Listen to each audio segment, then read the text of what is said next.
Listen, don't let this place get to you. You stay locked up long enough and you start to believe that you're a podcast.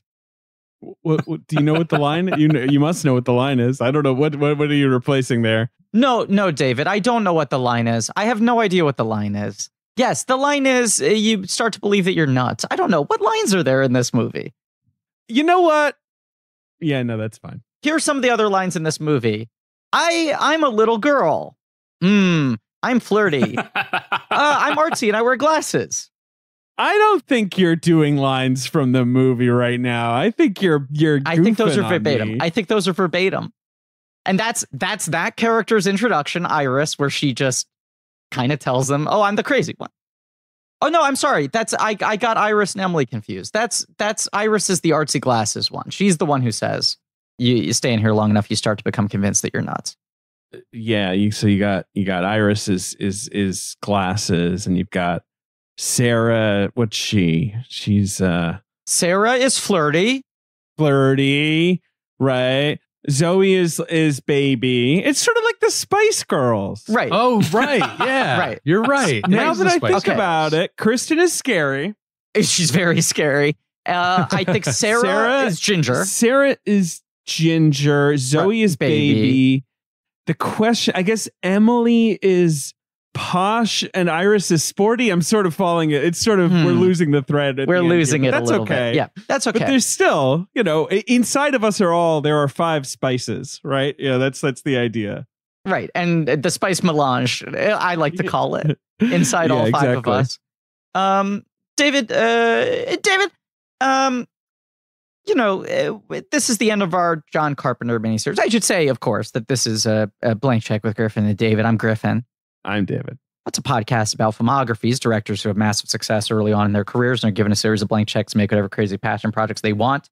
And sometimes those checks clear, and sometimes they bounce, baby. And for the last, almost 5 months, we've been doing the films of John Carpenter, Johnny C. Wait, 5 months? Really? I think we started August, September, October, November, December. It's a little under 5 months, 4.5 or something, right? Wow. Mm-hmm. We started end of August. We're finishing beginning of December. I don't know. I mean, time's an illusion, but hey, it was a good ride. It was a great ride. It was a great ride that producer Ben, you gifted to us because, of course, John Carpenter was the winner of our March Madness series, where once a year we let our listeners vote for which director we're going to cover. And we did brackets where we each picked our Elite 8, and Ben's pick, John Carpenter, his top pick, ended up winning this whole thing. This has been a bit of a Ben's choice. In a very chill and ordinary competition. Absolutely. Definitely didn't stress me out. Absolutely. As I was on the verge of becoming a father. Yes, absolutely. Absolutely. But the point is, we've known that this was on the books, and it's been public knowledge that this was on the books for a long time, leading into then 5 months of actually doing the episodes. And I feel like the thing that's been hanging over us, like the sword of Damocles this entire time, is we have to end on the Ward. The Ward. John Carpenter's. I guess so. You know what, Griffin? I hinted at this, I think I thought this movie was way worse than it is because I guess it never really came out, and sure, the poster made it look like torture porn. Yeah. And then I watched it and I was like, oh, that wasn't so bad. Like, it's not, it might be his worst movie, but that doesn't mean it's like it was. I felt okay watching it. This is the thing. I think it's his worst movie, sort of by default. I don't think it's like a horrible film. I don't think it's anywhere near the bottom of the barrel of movies we've covered on this show. But I do think in its own way, it's like the most depressing end to a series we've had so far. That's sort of my thesis I'm working on. I don't agree with you for a bunch of reasons. I was saying this to Ben and our guest, who can talk at any time if he wants. At any time. I can just jump in. That's true. Yeah, you can just jump in. It's encouraged. But the Burton mini, and a couple other times, I think a little bit with the Spielberg mini, our very long minis, they sometimes end with us being like, all right, enough of this, right? We're just kind of like, okay, we've had the conversation. We're just sort of having it over. I and agree. Over at this point. I agree. I don't feel that way here. I could do another month of this guy. I know the saddest one. The saddest one is Roadies. That is the saddest end. Well, sure. That is the saddest end. That was tough. Man, you guys watched that whole thing too, remember? I know, in like one night. It's also weird. There have not even been like whispers, I feel like, of another Cameron Crowe project since then. And it's not like he's persona non grata. Like, he does interviews and he'll do retrospectives, and he re-releases the Almost Famous soundtrack on an 18-disc set that I bought like an idiot. It feels like post Aloha, he just went, I'm good. I think I've done it. Well, I'm but good. then Roadies is like right after Aloha, and you're like, okay, Cameron, scale it back, work with another writer, get back into the sweet spot. And then Roadies is, you're right, perhaps an even more depressing end. Wasn't he supposed to make Beautiful Boy? He was. I guess that, he was sort of at the last time we did the miniseries. That's what he was attached to do. And there was a thing where he said he had written a script that was like his small change, that he wanted to make a movie that was like all kids, because he saw a lot of kids he liked when he was casting Aloha, and he started writing something just for an ensemble of children. Neither of those movies I've heard anything about for so long. Obviously, and Beautiful Boy got made by someone else. I think the difference here is, and then I'm going to make a very smooth, clean transition into introducing our guest formally, who is talking a perfect amount for not having been introduced yet, but could talk even more if he wants, is that with Burton, with Crowe, even, I mean, Spielberg, I'd say less of a thing, because you're like, Spielberg's made good movies since we, finished covering him. We go back and circle around to him. Burton's going to make more stuff. I don't know how excited I am about the stuff he's going to make going forward, but he's going to make more stuff, right? Dumbo 2. More Dumbo. Dumbo versus Trumbo. But I am trying to fly in the bathtub. There is just the question of whether this is the last thing John Carpenter does. Yes, right. Is that really, he doesn't want to do one last kind of, obviously he works, he does music, he's out there. That's what he's, right. That's the thing that makes it more depressing to me than the other directors you mentioned.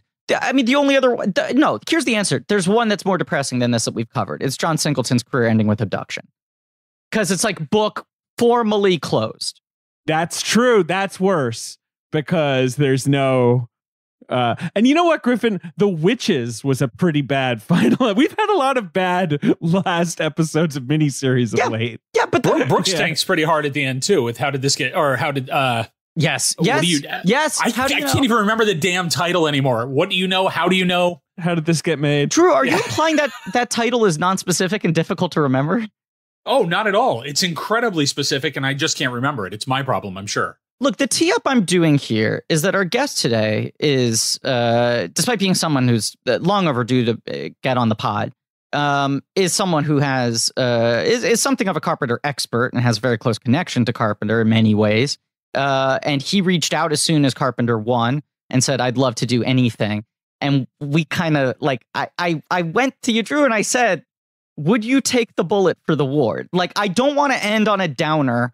I think you're such a blockbuster guest for Carpenter.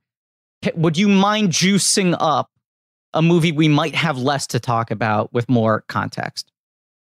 It feels like a great place to come in and talk Carpenter, because we can kind of now talk, because I've listened to your whole series, except what hasn't gone up yet. And I've really enjoyed the series. I find that when I listen to Blank Check, yours is one of the few podcasts I yell at a lot.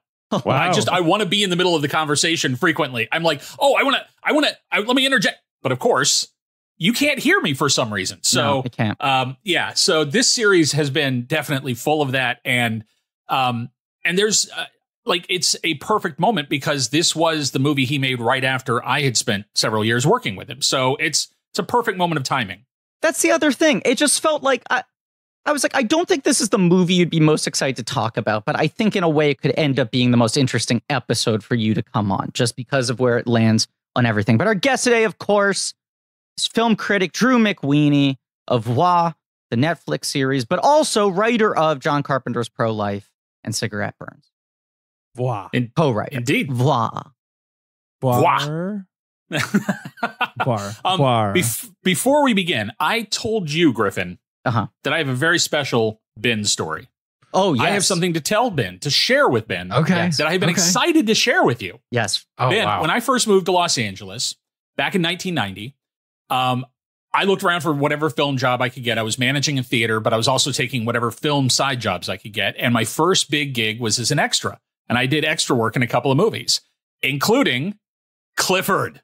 I am in Clifford. Shit. Wait, Oh. Drew. Wait, I didn't okay. know that. When? Now, what scene? Hold on. Yeah. Is it at the It's at the party when he throws Oh the my party. God. I am at the party. So they shot that Great at some party. house out in the Pacific Palisades, and it was this entire night. And to do the dance, to get everybody in sync for dancing, they would play the first like 25 seconds of Groove is in the Heart and then stop the music. And we had to keep the beat to that. I still, to this day, cannot hear Groove is in the Heart without getting a twitch. Like that beginning, it's burned in. But it was about 4 or 5 hours of just watching Martin Short do shtick from about 5 feet away. So That's incredible. Unbelievable evening. It was an unbelievable evening. Yeah. Yeah. Are you visible in the movie? From like here down. That's about Okay. it. Okay. Yeah. Okay. There's a whole section of the party where this is all you get of anybody, basically. Yeah, but So, I'd recognize that torso. We should mention that you are currently wearing a Pork Chop Express shirt. Indeed. And right over your shoulder, you're just filming in what I assume is your office. But the framing of the zoom window right now, directly over your shoulder, is the head of the demon from Just Pro-Life. popping in to say hi. What's right, up? but it How you looks doing? like he's sneaking behind you. Do you take Zoom meetings and just not acknowledge it? Exactly. Nice. He's just back I there love keeping that. company. Drew, I want to just start out with asking you the massive, all-consuming question. Sure. Can you tell us about your relationship with John Carpenter? And I mean, in all senses, as a film fan, and then also as you became someone who got to collaborate with him. I had a really weird series of encounters with Carpenter over the course of my life, because I met him when I was 14. I lived in Chattanooga, in Tennessee, and had no connections to the film industry. My friend's mom did extras casting. So she had done movies like The Night the Lights Went Out in Georgia and The Doll Maker and a couple of things like that. But nothing really big had come through. And then she gets this notice that this John Carpenter film is coming to town. And she reaches out to my mom and says, hey, I think I can probably get him a day on the set just to stand around in the background. Would he be interested? So I went, and it ended up being a truly formative, life-changing experience, because when I got to the base camp, they were shooting. Which movie it was the this? scene for Starman. Okay. So he comes into town for Starman, and they shot a ton of it in that area. They shot the big forest fire in that area. The scene that I was there for was the day the guy pulls them over on the side of the road, and they get out, and he blows the fire or the telephone pole up with the spheroid, and then the guy gets back in his truck and drives away. So it's like an encounter on the side of the road. And when I got to base camp, they drove me out. The unit publicist drove me out. And the whole way out, I was ranting and raving about. So I read in Starlog that this was going to be Brian De Palma, and then they changed studios. And halfway to the location, he's like, what are you? What kind of freaky little movie trivia machine are you? You mutant. So he got me out to the set and introduced me to Carpenter. And I have zero idea. Like, hearing all the stories about Grumpy John makes no sense to me, because literally he took a 14-year-old, sat me next to him in Video Village, talked to me all day, and then introduced me to the movie stars and really answered questions and told me what he was doing. And there was zero reason to. I was nobody. It wasn't like there was some favor he was doing for somebody important. I was just some kid that came to the set and lost his mind. And yeah, he ended up giving me a copy of the script. So it was the first screenplay I ever read in actual screenplay format. And it was life-changing. And then years and years go by. I moved to LA in 1990, and I start working at Dave's Video, a Laserdisc store. And he's one of our customers. And I remember the first day he came in, and we had a copy. We had just gotten in a letterbox copy of The Thing. And so I asked my manager, I said, do you mind if I just pull that and get John too? And he goes, no, it's fine. John won't care. And so I did that. And as he was signing it, I said, listen, you won't remember this, but years ago when you were shooting Starman, and I didn't even finish, and he started laughing. He goes, are you the kid with the broken arm? I said, yeah, that was me. And he goes, oh yeah, I remember you. Wow, you were a lot. And so I ended up getting to know him a little bit there. And then when Ain't It Cool started and I started working there, I interviewed him a few times for that. And he just kind of opened the door on the process, was like, well, listen, I'm doing stuff. when Ghosts of Mars was shooting or in post, he said, why don't you come down and hang out? I'm going to score the film. And so I went to the recording studio and just hung out while he was recording. And for that film, his entire technique was he would have a guest in, like Buckethead, and then he would have a joint going, and he would just stand there and play guitar while he was watching stuff and go, play something. And Buckethead would play something and go, yeah, it's good. It was the craziest, 3 weeks of watching him work. And he was so entertaining. But it was just I kept running into him and kept having these encounters. So when Masters of Horror got off the ground, I was not connected to him. I met Mick Garris is the one that invited me to. That was my more specific question. Okay, interesting. Yeah, it was not because of John. It was Mick Garris, who I had also met at Dave's Video, and Mick was the first guy in this town to really open doors for me and let me on sets. And Mick was amazing. I could tell you stories about the Hook set because of when Sleepwalkers was shooting. Mick was connected to all sorts of stuff and let us in a lot of doors. But he was the one that called us and said, listen, we're doing this. And if you want to pitch, you can pitch a couple of things. And he bought both of them in the room the first day. He said, we'll just do these for the 2 seasons. We'll do back to back. So you decide which one you want to do first. And we did Cigarette Burns first. And it was only after we turned it in that John read it and committed to it. And that was kind of one of those moments. To interrupt you for a moment, to zoom out for context for people who don't know. So this is post Ghosts of Mars when Carpenter's like, I'm out, right? Yes. And he was very done. He was retired. Yeah. Right. He was over it. And I think a thing that we've come to realize, or at least surmise, as this has been going on, David and I, is that there does seem to be this disconnect between the grumpy Carpenter of pull quotes in interviews and who the guy kind of actually is. And there was a kind of self-protective front, of just kind of acting over it to sort of protect, I think, insulate himself from the industry. Yes, exactly. Right. Yeah, he definitely felt like, and I truly believe this too, there should be a certain point at which, we saw Mike Lee on Twitter last week, and they were talking about how Mike Lee can't find financing for his next film. This is very depressing. Yeah, it's maddening. Yes. It's maddening. It's Mike Lee. Just give him the goddamn money. Right. It's Mike Lee. There's no argument. He's 78 years old. Just that man should just make movies until he doesn't want to anymore. 100%. It should, obviously, if Mike Lee walks in and is like, I need $90 million, I'm making a movie about a spaceship, I might have 10 more questions. But if Mike Lee's like, hi, I'm trying to make a Mike Lee movie, it's great. I love those. Those are have a proven track record. Yes, same with Carpenter. Yes.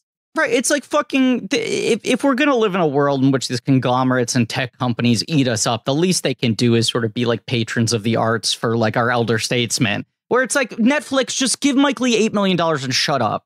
Well, the funny thing is that is kind of what these companies do, at least for a little while. Not Carpenter, maybe, but and then, now maybe they're all starting to grow beyond. But Amazon in those early days, it was let's have a Whit Stillman movie and a Spike Lee movie. That was their early strategy. The first 5 years of Amazon really seemed let's take all the 90s auteurs of the indie revolution who cannot get financing anymore. Well, what's a movie you want to make? Right. And they just, come on. Yeah. Jarmusch is back. Stillman's back. We're giving Spike a bigger budget than he's had in a while. They just kind of got everyone off the bench.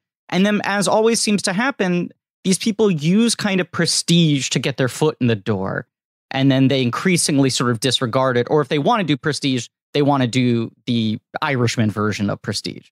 They'd rather spend $200 million on that than making 15 movies from all the other guys who don't have the same clout as Scorsese.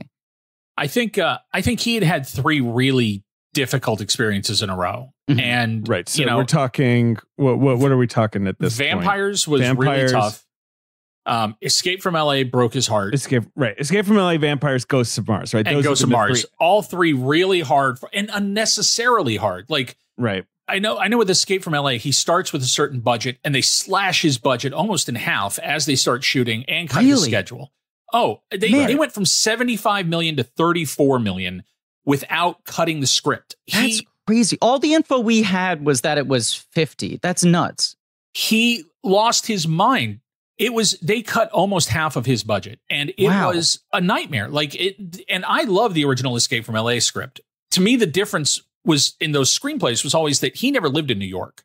Mm-hmm. New York, to me, Escape from New York feels like a movie written by a guy who's never been to New York. And, Yes. Right. and this is what he imagines New York is like. And then there's gangs and the subways are all and they do it. Like, that's what it feels like. Whereas Escape from LA is a direct satire of the city he has lived in his whole life. Yes. Yeah. And that he hates very much. Right. And so I think there's a real blistering wit to the script of Escape from LA that never really gets translated to the screen because he's just playing catch up the whole time, trying to just keep that film from falling apart.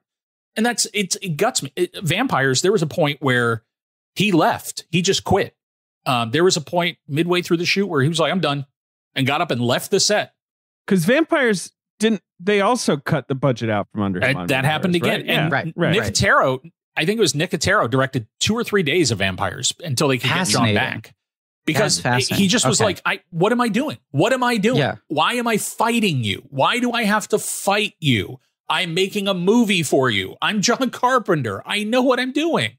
I do also feel like those 3 movies are the movies where he is, I don't know, like the kind of blockbuster that Hollywood makes is changing, right? Like, yes. Mm-hmm. Oh, 100%. And there's right. And the approach effects wise and the approach story wise is changing. And the notes he's getting are, the corporate thinking is changing and all that, right? We talked a lot about, because it hasn't come out yet, but in the Ghosts of Mars episode, we talk a lot about how like the next year after that is I think the first Resident Evil, and then the Transporter is the same year or the year after that. And it's like between the new wave of what Screen Gems movies are post Resident Evil, right? And then sort of what Europa Corp formalizes with Transporter. It's like, those are the styles of these types of B movies from then on out. And he now is in a different vein. He's a step in the past. He's not making MTV stylized films. Which is why I think the pitch that Mick Garris made for Masters of Horror worked, which was just, here's your budget. Right.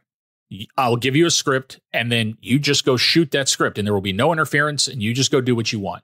And it came out of these dinners he would organize, right? I mean, we've referenced this a lot before, but sort of that whole generation of horror and genre filmmakers would get these dinners together, largely organized by Mick Garris, who we've referenced a bunch, not just because he comes up in all these different ways. People don't get it, but Mick is the glue that holds 80s genre together. Yes. Mick is, from the very beginning, when he was working at Avco, and then when he was a publicist, and when he was working with Universal. There's the Fear on Film thing we reference all the time. That's Landis, Carpenter, and Cronenberg, right? Yep. He was essential in kind of shaping that narrative in the early 80s of these are the guys worth paying attention to. And even though it didn't quite work, it's the reason the seeds got planted. And I think it took root with a bunch of us that were paying attention and that were of a certain age and who were wide open to it. Right. You and Rebecca Swan are like 2 prime examples of people who grew up as children of those filmmakers. Oh, my God. And now Mick Garris is seeing this whole generation of guys who cannot get their movies made anymore. And so, his pitch is, let me take all these guys I invite to dinner every time, essentially give them blank checks within a very limited budget, shooting schedule, TV, but like creative free reign. And the smart thing was he pitched it as, well, it's how funded by Anchor Bay. It's how funded by Showtime. So if we do something that Showtime doesn't like, fine, we'll just dump it to DVD. Right. It'll be uncensored. Nobody will get to cut you. And that was really the big promise. And this is like the peak of DVD sales. And Anchor Bay had made like a fucking fortune reissuing. Oh my God, yes. Every 80s horror movie every other month. So they knew, like, no matter what, if we slap a disc out that has Carpenter on it or Dante on it or whomever on it, Tobe Hooper or Don Coscarelli or whatever, it will work. It will sell. It'll move units. Yeah. And so they gave us, basically they told us you have $1 million to do an hour.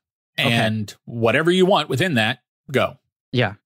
And so that was it. And so just to circle back here, Mick is sort of gathering together writers, having them just pitch ideas, and then he's going to the directors and saying, do any of these jump out to you? That's the process? I know he had approached some of the directors and they said, I have a story. Okay. Some of the directors didn't. And John was at a place where John was in his, I'm eating fried chicken and playing Xbox phase. Creatively was just out. not, and just wasn't interested.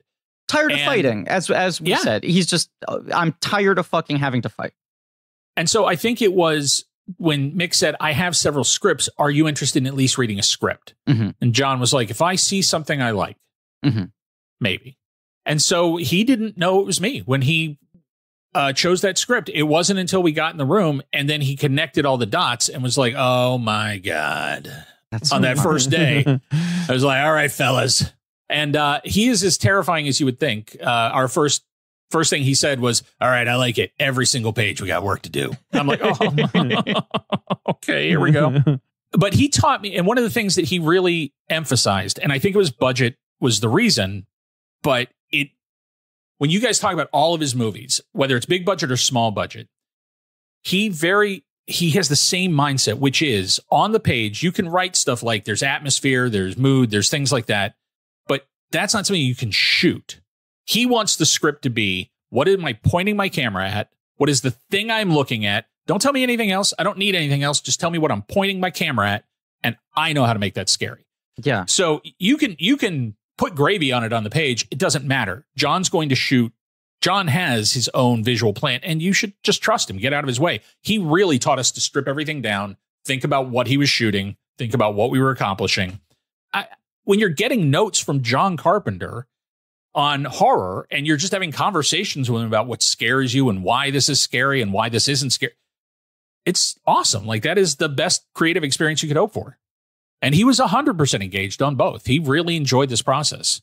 I have a couple logistical questions. Sure. What was the time in between the two of them being shot? They had a 2-season pickup from the get-go?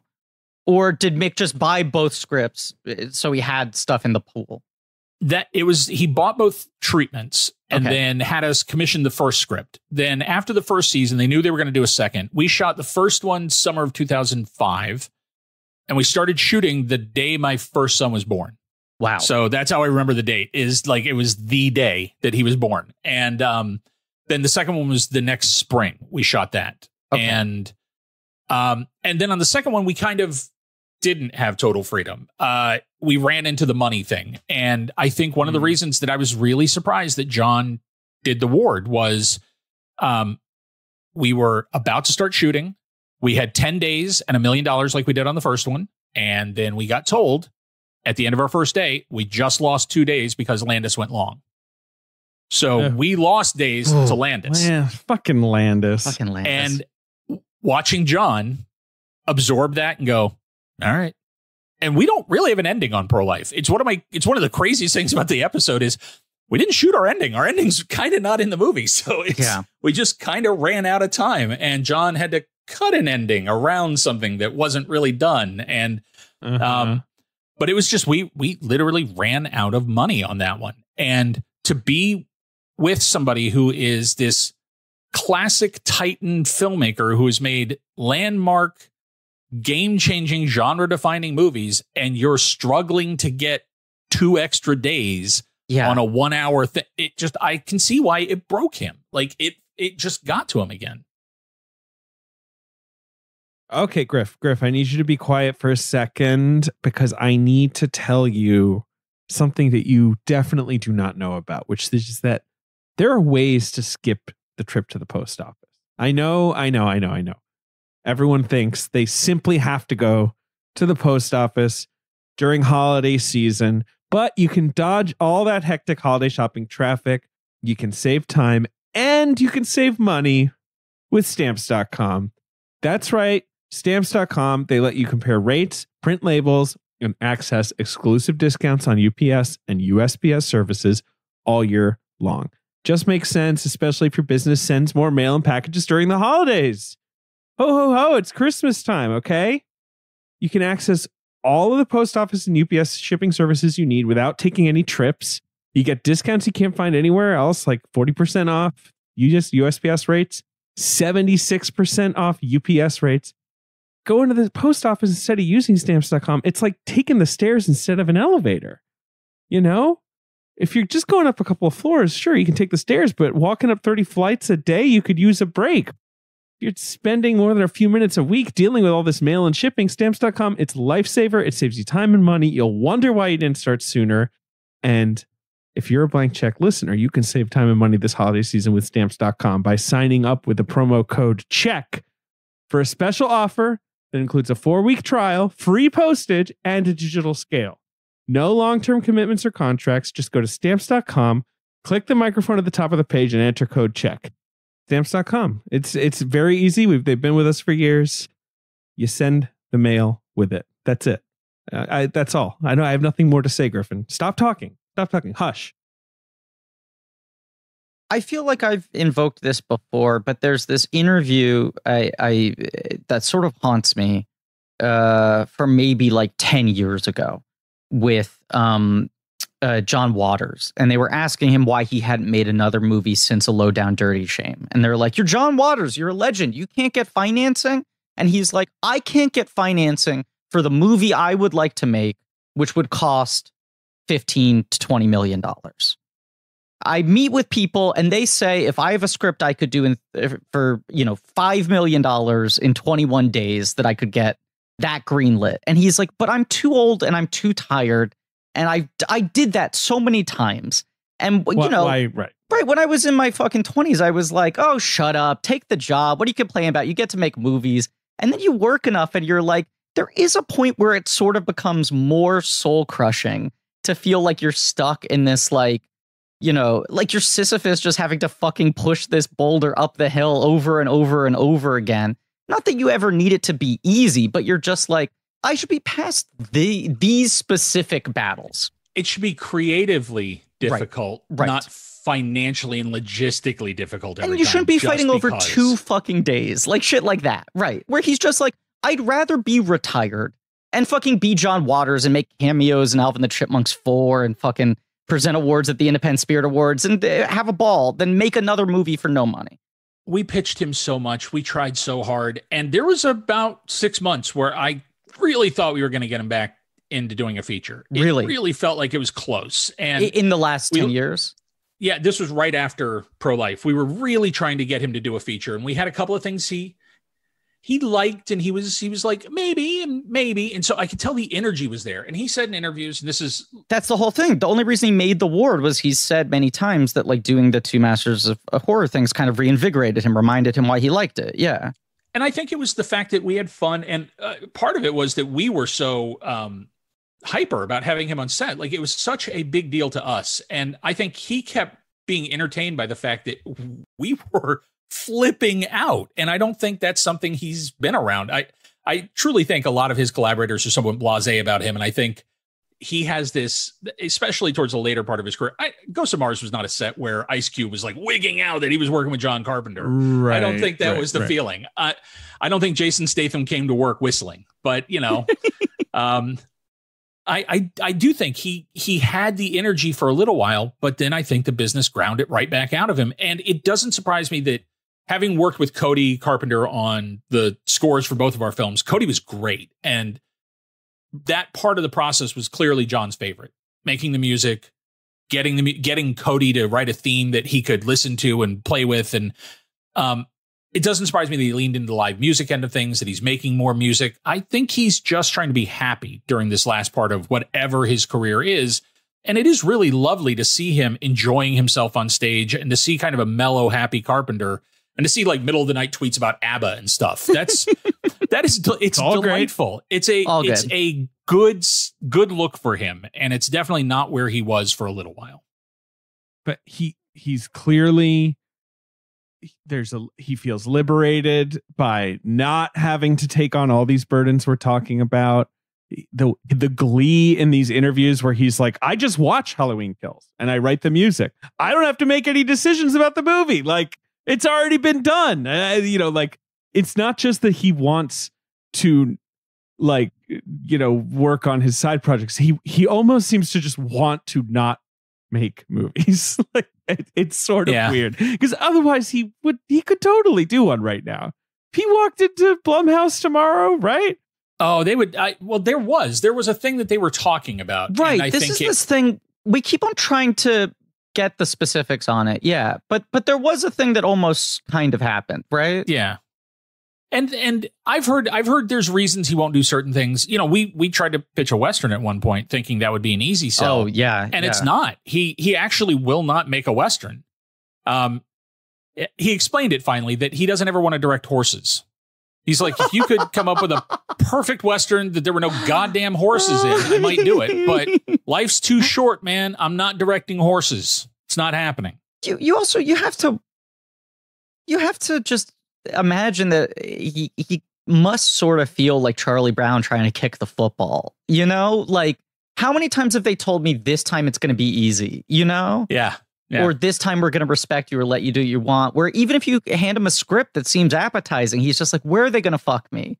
Mm-hmm. You know? He's waiting for it at this point. The horses will fuck it up for me. You know, it's like he's looking for the thing that will make it unpleasant. Right. I mean, to be fair, directing horses seems annoying. Oh, yeah.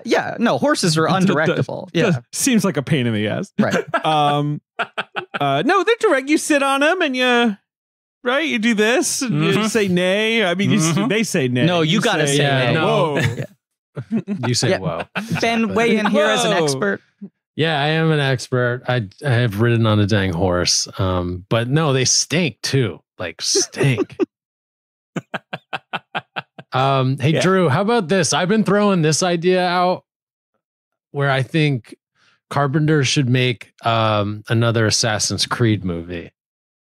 See, and his video game love, it's so pure and it is so real. He adores big A-list video games. And yeah, we've talked about Assassin's Creed, which I'm a big fan of that series. And it's funny because when you get him talking about it, he is every 17-year-old dude just talking about his game mechanics he likes and the vibe he likes. And I think I'm surprised how many directors video games are their vice. They are their secret vice. And I think if people knew who they were playing video games with half the time online, they would lose their minds because there are a lot of really terrific world-class auteurs who are just fucking around killing you in Call of Duty and having a blast.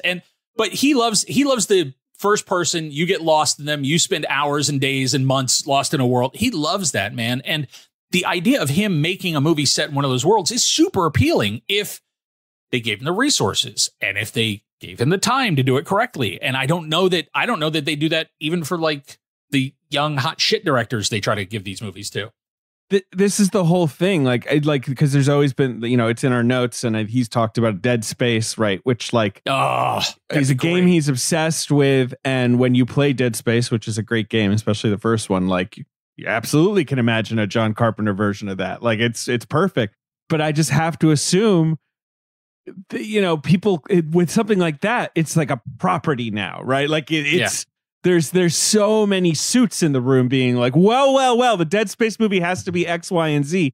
Because like the way this Uncharted movie has played out, I'm watching this trailer and I'm just, it looks so artless. And like, you can hear the focus groups. I shouldn't be surprised. Right. Like, I mean, it's a video game movie. Like, it's not like I should be so precious about this, but I'm just like, just let someone, there's so much you can work with and it just feels corporate. Now, Assassin's Creed is a weirder movie. I do love that movie. I mean, this is our whole appreciation of Assassin's Creed. Exactly. Where it's like it sort of gets away with it. Right. Fucking knock the story all that you want. It is a movie that has like vibes and has weird directing choices.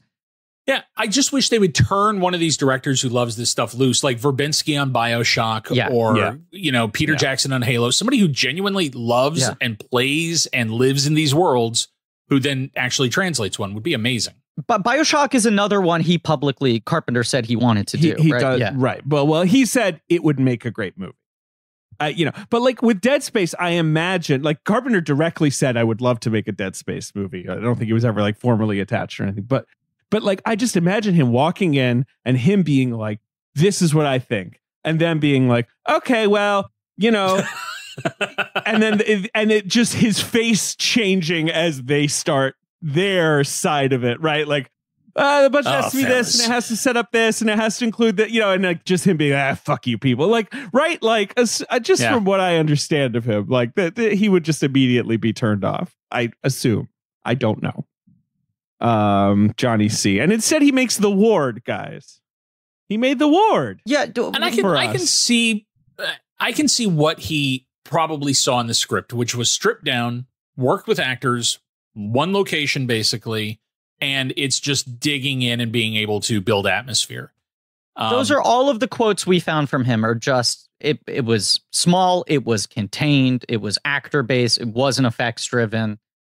He can see it in his head, corners, hallways, you know, shadows, you know, like it's claustrophobic. But it feels like more of a strategic choice in that sense rather than a passion choice. Like ideally you wish he could find a script that he may be really connected to that also checked all of those boxes. I don't really feel his heart in this. Yeah, and it's part of the problem for me is post Cundy, and look, my great regret is that we couldn't get Showtime to let us shoot in scope as opposed to square, because to me, Carpenter, half of Carpenter is the visual aspect ratio, the look, and without that, it doesn't feel like a Carpenter film to me. The Ward doesn't feel like a Carpenter film to me because it doesn't look like a Carpenter film. The Ward is the only one of his movies not to be shot in Panavision other than Dark Star, I believe, or Assault on Precinct 13. Even on our set, he had the Panavision lens. He's got the lens, that same Panavision lens he's been using his whole career, with every film's name engraved on it that he shot with it. That's nuts. And it's shot by Aaron Orbach, who he only worked with on this. Like, you know, it's not shot by, what's his name, Gary Kibbe. Kibbe, you know, like his post Cundy guy. Like, you're right, Griffin. It does not. It's sort of washed out, and it's flat. It looks kind of flat to me. It's amazing what a difference that makes in you feeling like you're watching a Carpenter film. If his aesthetic isn't there, you're automatically missing part of what you love about his work, part of what makes his work so singular and special. He knows where to put the camera. Like, and that's clear here. Like, that's the thing where I was sort of like, okay, this is, you know, he's setting up shots nicely. The compositions are fine. It's never an over edited or busy. I was really expecting like, what's that movie where the torture porny movie directed by a somewhat famous director? Captivity. Like this thing where it's like, oh my God. Roland Joffe. It's like, oh my God, here is a, like, you know, a Palme d'Or winning director. Yes. I mean, it was a ridiculous Palme d'Or win, but he has one. Being like, is this what I should do? Like, you know, like just kind of being like, you know, the generation has shifted. I guess I'll try and copy it. And the Ward, to its credit, I don't think it's pulling any of that sort of hacky stuff, but it does, a little lifeless. I think that is totally fair and spot on. I mean, not to just like front load opinions here, but the thing for me is this movie like is functional. There is nothing disastrous about it, but it doesn't really grab me, and I don't really feel a passion in it, where even in the other Carpenter movies that I don't think are successful, which I you know, at least enjoy almost all of them. I feel like there are only two that I was like a little more muted on. Even the ones that I think are kind of broken objects, I find fun or engaging in some way or another. This feels like if I saw this at like a horror film festival and you told me it was a first-time director, I'd be like, this person might be able to make a really great movie someday. Yep. This is a pretty decent calling card first film in terms of what you're saying. Knows where to put the camera, keeps it focused, keeps it simple, what have you. To have it be what might end up being the final film of like the master of the genre, arguably, that's what makes it depressing for me. You know, it's a very undignified final film. It's a little undignified. And it's just, you feel like what you want to give this movie is props for promise, but it's not promise, it's the end, you know? Part of the problem, and this is it's a very real problem with a lot of movies that are built around a twist or a secret, is you spend so much of the movie being clever or tap dancing around the thing you're hiding that you don't get to actually just be the movie.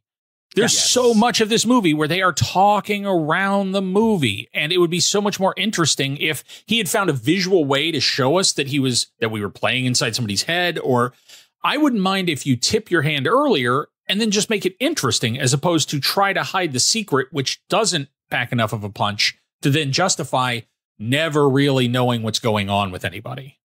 Look, I mean, this is what made Shyamalan's entire career, right? Like, this is why Shyamalan became so indestructible that he still could get financing after like 5 flops in a row, is that The Sixth Sense was this fucking magic trick where, as you're saying, Drew, almost every twist movie, either the movie has to tangle itself into such knots to hold off on the twist, that there's nothing really going on until the reveal, or you do things that are interesting enough beforehand that the twist actually derails whatever the movie had going for it and then feels like it undoes whatever was working.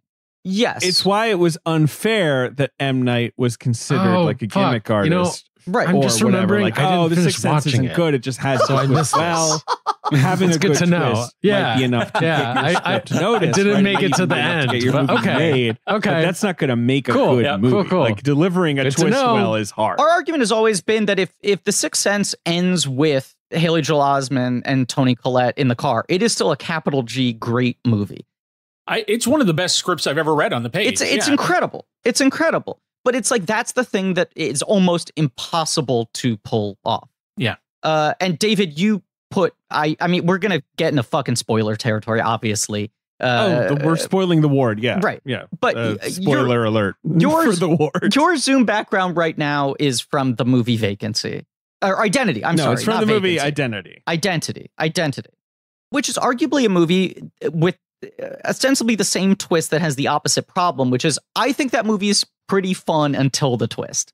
And then it feels like nothing fucking matters anymore. And it's because Mangold figured out a way to put you in it, to put you in the way that would feel, as opposed to this weird distancing thing where you never quite know what she's feeling. But that means that once you pull the curtain, everything feels really hollow, rather than this, which feels like it's killing time for an hour and 15 minutes. That's absolutely true about the ward. The twist of the ward is it's 5 girls in a mental asylum and they're being picked off, but really they're all the same. It's one girl with multiple personalities. Has multiple personalities, and it's all sort of a dramatization of what's happening in her brain. The personalities out of her. Right. And Jared Harris is there. And we love to see him. Isn't it also sort of the premise of a Donald Kaufman script in adaptation, right? Is it called The Three? Yeah. Yes, right. Yeah, basically.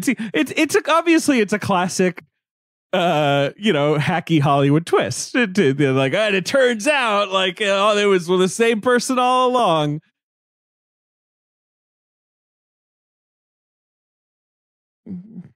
The ward. Yeah, it turns out it's all one girl, Alice, played by Mika Borum. Right, the girl that they think has gone missing. Yeah, and then they think is the killer. They think it's the corpse that's stalking them, but actually it's just the girl that they are. And the killer is a physical manifestation of the treatment trying to knock the personalities out one by one.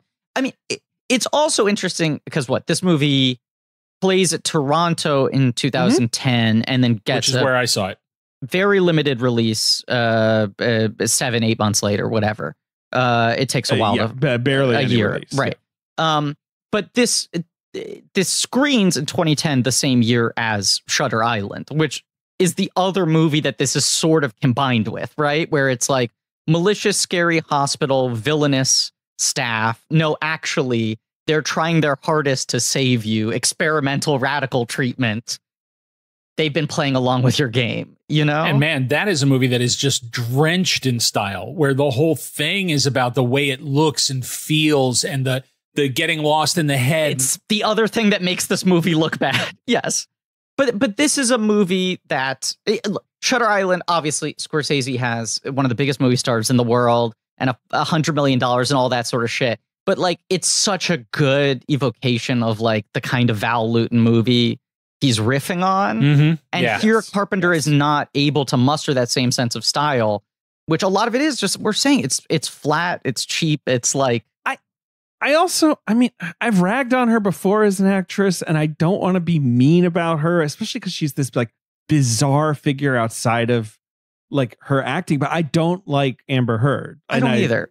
With a more compelling lead, maybe I'm a little more interested in the mystery. She has never really worked for me, and she is the human equivalent of Cuties in that you cannot talk about her without the internet going insane on you. If you're going to cast her in something like Scarface in the Michelle Pfeiffer role, where she's that kind of a person, where there's ways to cast her, where you can cast that energy but her as the sympathetic figure who's supposed to be pulling us through I think Lindsay Fonseca would have been a better choice for the central character. This is my thing. every other girl. I like everyone else in this movie. I love Danielle Panabaker. I'm a huge fan of Panabaker's hers. great. Yeah, really good. Mamie Gummer, obviously very talented. Like not her best performance, but that more has to do with, I think, how this character's written. She must be interested in this. Mr. Robot, she certainly has played in this sandbox a few times, this kind of thing. So right. Lindsay Fonseca, who I definitely like. She's, of course, on the couch in How I Met Your Mother. I grew sort of obsessed with that one shot they had of the two kids that they had to reuse over and over, because Lindsay Fonseca then like grew up, and I was like, but still, sometimes you see like whatever, 17-year-old Lindsay Fonseca on the couch, or however old she's supposed to be. Was that, let's say, the cushiest job in the history of television, where they like they have to get paid, right, every time? Right, it was her and David Henry. Is that who the other? Yes, right, that's right. And they shoot stuff proprietarily for, I think, seasons 1 and 2, and then they were like, "Oh, this show's a hit, and they're getting older. We just need to get a bunch of B-roll, and we'll reuse it." And they reuse it for what, 9 seasons? Every episode? Yes. Well, not every episode. They would, but no, you're forgetting. Right then they're like, okay, we're gonna have to stop using these kids as they're growing up. Let's shoot the conversation in the finale now. Right. Let's do it now. This show is probably going to end soon, like, or God knows. And then the show runs and that's why the show has an ending that makes people so angry, because it's the ending they planned years before. Yeah. Yes. Anyway, it's still, I think about it all the time. It's incredible. The two of them just got to check for every single episode. I assume. When it was made, when it aired, and then residuals. I mean, I did my little tiny thing on Supergirl a couple seasons ago, whatever that was, 15 years ago. And they wanted to do a different scene in the same bar without having to go there as like an establishing shot. So they reused a shot that I was like vaguely in the background of 2 seasons later, and I got paid like the same amount. Hell yeah. They had to reach out and go like, do we have your clearance to reuse this footage? And I looked at the footage. It's like, I'm out of focus in the back because they had paid me guest star money or whatever. So she just must have gotten like paid a proper episode salary for every single episode. And then they all go into syndication and streaming or whatever. What a gig. I know. Unbelievable. But what did she get paid for the ward though? Nothing. I mean, what the budget? I have to assume. I mean, what they say the budget of this movie is 10. But I suppose that's question possible. Yeah. I don't know. I mean, 10's not a lot, I guess. You can spend $10 million. Drew, I have to imagine you were a person who saw All the Boys Love Mandy Lane in that movie's weird 7 years between being like a festival sensation and getting quietly released and never talked about again. Yeah. Because that was TIFF in 2006 and released in 2013, right? And that's the thing that like puts Amber Heard on the map, and I have to imagine is the main reason she's cast in this, because that sort of presented her as maybe being a new Scream Queen. That might be the longest between something doing its festival debut and coming out in theaters commercially. Like, that's got to be one of the big gaps. I mean, Margaret is 7 years, but it never played a festival. But there's 7 years between production and release. Unreal. But yeah, no, which is insane. Anyway. All the Boys Love Mandy Lane, I just think is an interesting counterpoint to this, just because that was sort of seen as like, here's a throwbacky thing. You got a filmmaker who's moving away from the current trends of torture porn and overly slick remakes and doing something more like the 80s, 70s, like genre auteurs. I always thought, I thought All the Boys Love Mandy Lane was a decent little style exercise. And I think that she is visually striking in it. And in that movie, they pretty much use Amber as a object, as an image, rather than as a performance. And I think that's one of the reasons that it was such a great calling card for her. I think performance-wise, she is difficult to warm up to. I'll put it that way. And there's just some actors who are like that centrally. Like, you don't cast them as the center of something because of that. And it's weird in this movie to be asked to sympathize with her. She doesn't give you much interiority. She doesn't give you access to anything inside her. She's very guarded. I agree. And then, of course, the twist is that she's not really a person, and you're like, yeah, okay. So you can kind of get away with it, but it does make it a tough movie to care about for most of the running time. It's just really hard to figure out who you're holding on to. And, and it's like when you watch the Star Trek Into Darkness, and they do everything they can not to say the character's name. And you're like, just say the character's name. 10 minutes into the movie, just say it, and then just have a movie happen instead of all of this shoe leather that you ideally movies work the second time as well as the first time. And I feel like this is a movie that only works one time. There's very little rewatch value because when you go back and watch it, it's not like then that pays off and you're watching all the behavior of the girls and you go, oh, wow, look at all the cool ways he's showing us that they are all one person. There's none of that. There's no synchronicity in performances. There's nothing that ties them together. I mean, this is once again why Sixth Sense made over $300 million is everyone walked out of it and went, is there any way that works? And then you watch it a second time and the fact that it works the second time. How is he not giving it away? How is he not telegraphed? But he doesn't. But it lines up. It checks out the math. Yeah, right. It's why The Usual Suspects works. Like there are lots of good twist movies that play great on rewatch where you're like, let me now see how everyone's behaving. Exactly. With knowing what I know. And it'll be totally interesting. But I do think that Amber's casting is very much a reaction to her being an it girl. And I think that that's kind of that moment where she's as important to the bankroll to this movie getting financed as he was, because her name and the young cast that's what 90s horror and early 2000s horror looks like. And I think he is at this point kind of surrendering to, well, I guess this is what horror is. Whereas I think the majority of John's career, John would just say, I don't know what anybody else thinks. This is what a horror film is to me. Right. Big Trouble in Little China, he's not looking around and taking everybody else's temperature before he goes, all right, I guess we're all making Big Trouble in Little China this year. No, he's the only one on the planet making a movie like that at that point. And I really wish the Ward did not feel so reactive, feel just like I think I'm a filmmaker again. What are people making right now? And that's what this is. Yeah. I mean, the reason I'm bringing the Boys Love Mandy Lane thing into this even is it's like, it is just odd, her status, removing the incredibly fucking complicated persona around her today, right? But like in this moment, she is an it girl, and I think is seen not exclusively, but perhaps even more of an it girl in the genre space, despite the fact that her calling card movie has not come out. It's not despite, it's because then that movie became, people were like, there's this horror movie that fucking looks like a Malick movie, and it's so slick, and it's not even out. It played at a fest, and it becomes this kind of like cool mystery movie. And the posters and the production stills come out, and you're like, ooh, this looks great. And look at her, very blonde in the middle of it all. But it's like everyone is like taking out advance loans on her fame. 100%. That never cash out. It's not even like we're going to put fucking Sam Worthington and 3 other movies because James Cameron's picked him. And we know that's going to like eventually land. It's just odd that like Mandy Lane comes out 3 or 4 years after this. 3 years after comes out, Radius, dumped it. And yeah, made like $400,000. And this movie, of course, was basically not released in America. Yeah. Which is crazy. Like, I think it got a slightly bigger release overseas, but it debuted on like I'm gonna find it here, like 11 screens, and there's only 1 week of box office data for it. Like, ouch. It just doesn't really exist. You can't rent this movie on iTunes. Yeah, you can only rent it on YouTube. That is the only platform. It's like, there's certainly not, I don't think there's a physical release of it, right? Is there? There was, it might be out of print. There was a Blu-ray.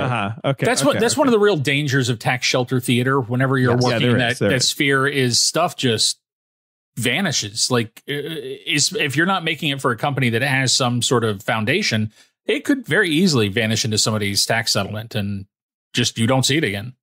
Absolutely. It's a weird movie that you feel like could, just as soon tomorrow disappear and be like unwatchable. Weird. I mean, it's also like the Blu-ray was released by a company called Arc Entertainment that seems to have gone out of business 8 years ago. Oh my God. It's maybe not still in print, but there are still copies in circulation. And it's like only like this might be a movie where just no one even knows where the rights are anymore. Film Nation produced it also, and this was in like the first year of Film Nation that is like not that glamorous. Let me just pull this up because this list was kind of blowing my mind. Give me 1 second here. Well, where did you guys see Masters? Because I'm always curious where that pops up.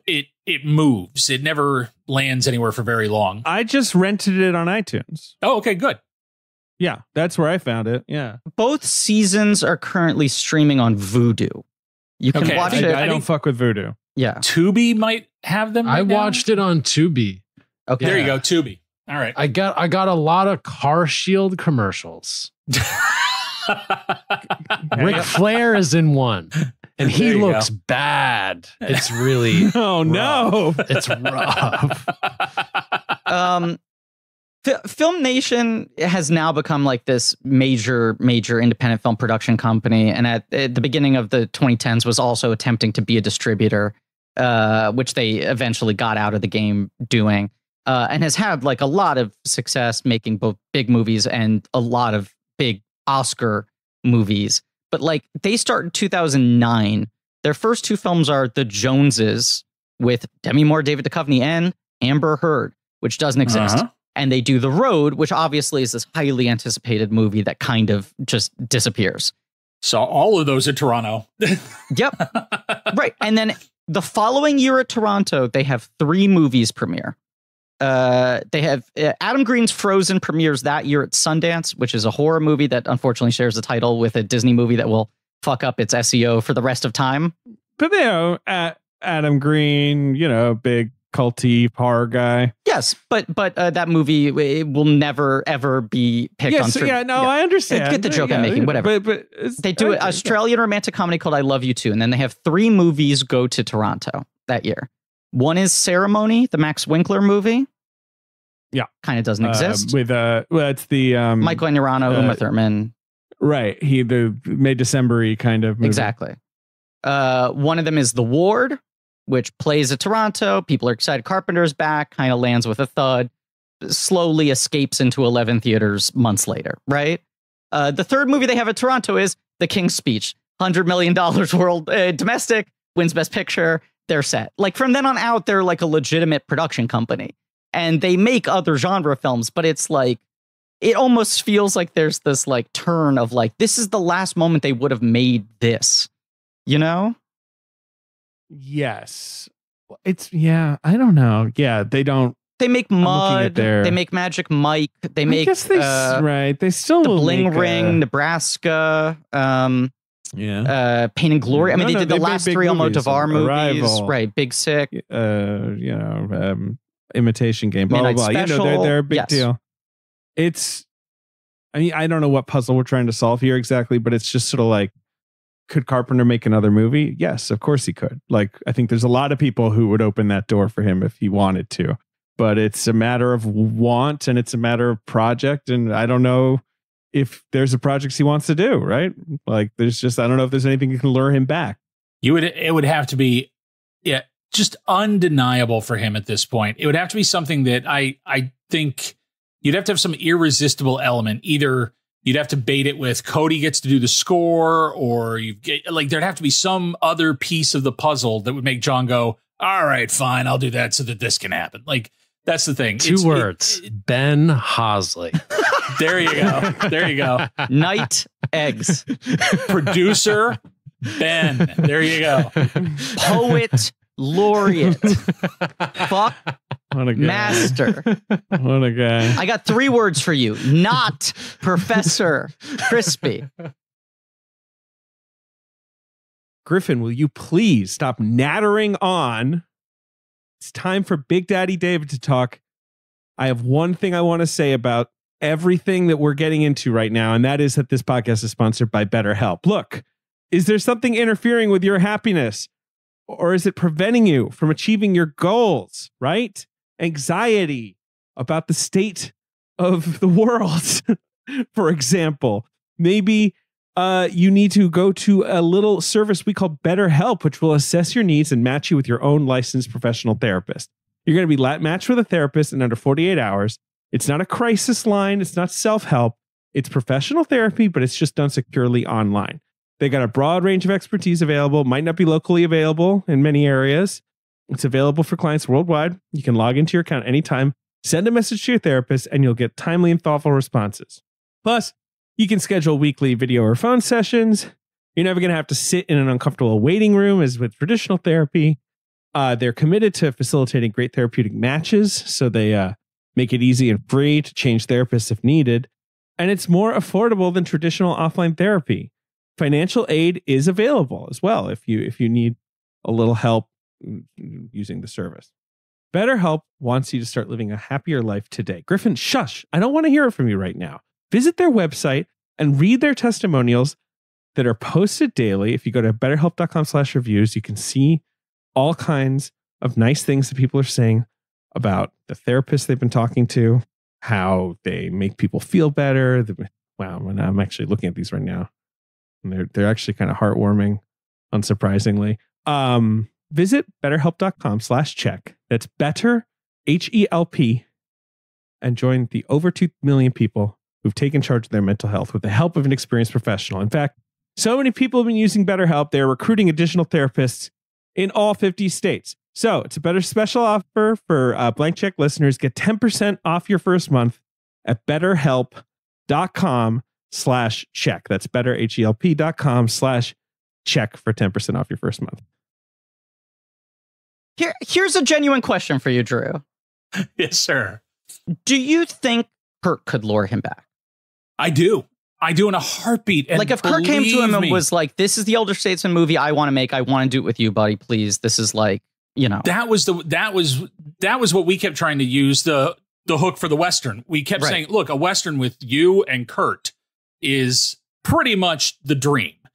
And I think if Kurt had the script, if Kurt had something that he developed that he was really passionate about. But here's the thing about Kurt, and this is what unfortunately shut us down when we were trying to pitch John on that. He goes, "Well, that's great.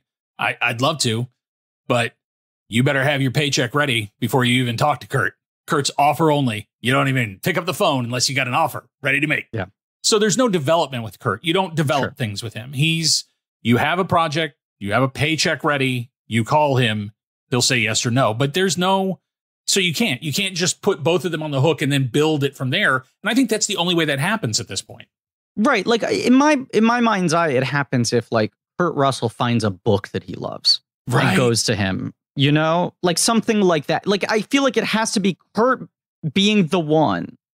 Or Wyatt gets a script to him. Something like, I don't know, like something, let's be in this together. Right. See, and there's that family hook. I'm sure if Wyatt Russell said, "I have a thing I want to do with my dad," and would you, I bet in a heartbeat, John would jump on, because it's Cody and John and Wyatt Cody and to Kurt. do it. Yeah. Right. Yeah. And then that sells itself. That's one of those packages where you're like, oh my God, there's 400 PR pieces you can do before you even write about the movie.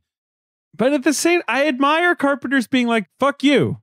You don't like that I went out on the ward? So what? Watch one of my 15 great movies if you don't like the ward. Like, whatever. Who cares? I'm going to make music." By the way, which film do you guys think is the only film that he would never discuss with us? No matter what we tried, no matter how we tried to talk to him about it, just blanket. Nope. No. Fellas, no. Memoirs. Nothing. Zero. Memoirs. A vault. Right. It's a closed safe in his heart. It's the Chevy thing. Oh, it has to be, right? That's the X factor there. Yeah. There's no getting around. Like, he will tell stories about anybody, about anything, any film. He is an open book once you've started working with him, except that where it was just, nope, no, fellas, no, not going to do it. Yeah. Those were the two things when we were DMing about which episode you were going to do that you said to me were Memoirs is the one movie he will not talk about under any circumstances. And The Ward is the only one that I don't believe was really a passion project for him. You were saying, like, people ding him for other movies, but I truly believe he really, really deeply cared about every other thing he did. Yeah. And this is the one that, know he did. Right. That feels more like a strategic calculation of like, this might be a movie that's easy enough to pull off. Yeah. And I do think it was more or less, sure, one more time. Let's see what's like right now. And I think it was more taking the temperature. That's another reason I think he wasn't terribly invested in the screenplay and the development of it, is he was just taking a temperature of filmmaking. What's it like right now? Yeah. Yeah. And I think if it had gone well, we may have gotten a couple of other John films. And maybe some stuff that would have been a little bit different. Like, I know his heart is, it's broader than we've given him credit for. And I do think if he was going to do it again, it would have to be something that he hadn't done in the past that wouldn't just be a repeat. So, yeah. It's I don't know. It's an interesting question. I mean, we were talking about this in our Ghost of Mars episode a lot too, but it's like, on one hand, it's a bummer if this is his final film ever. On the other hand, I greatly prefer that he didn't make 3 more The Wards after this, you know? And there's certainly filmmakers we've covered who like don't know when to sort of get out when the getting's good. I mean, it's the or thing. they just keep being like, well, maybe this will be a good final one. And then it's like, well, no, not really. It's the thing that Tarantino is obsessed with trying to get ahead of, right? Like his whole insane 10 movies and I'm out thing is him just being like, I have to leave stuff on the table rather than overstaying my welcome by 1 movie. I think a lot of filmmakers have that question about when to stop. You know, the Coens quit. There was a period where they quit. Yeah. They were done. And it was because To the White Sea failed and fell apart. And they didn't get to make that film. And then their mom had a stroke. And it was that close. It was like 1 week To the White Sea fell apart permanently. And then a week or 2 weeks later, their mom had a stroke. And they just went, yeah, life's too short. Never mind. And they were just script doctors for a few years. And it was really, they got dragged back in. And I think then figured out, I think we're not done. And there's gas left in the tank. And No Country was the drag. That's the timeline we're talking about here. It was Intolerable and Lady Killers were the ones that, where they were dragged back in. They worked on the scripts. They weren't really going to direct either of those. Right. That was the same time they wrote the Gambit script. And they were just kind of writers. They really had quit. And it's weird how often this business will drive great filmmakers just to quit because of the business. Wait, you're saying, Drew, it's almost like there's something that actually breaks people if they work long enough in this horrible, corrupt machinery? I know. It's hard to believe, Griffin, because I know you've had nothing but great experiences. I love it. And I really feel loved and supported by the whole industry. Physically or mentally harmed. David, what were you going to say?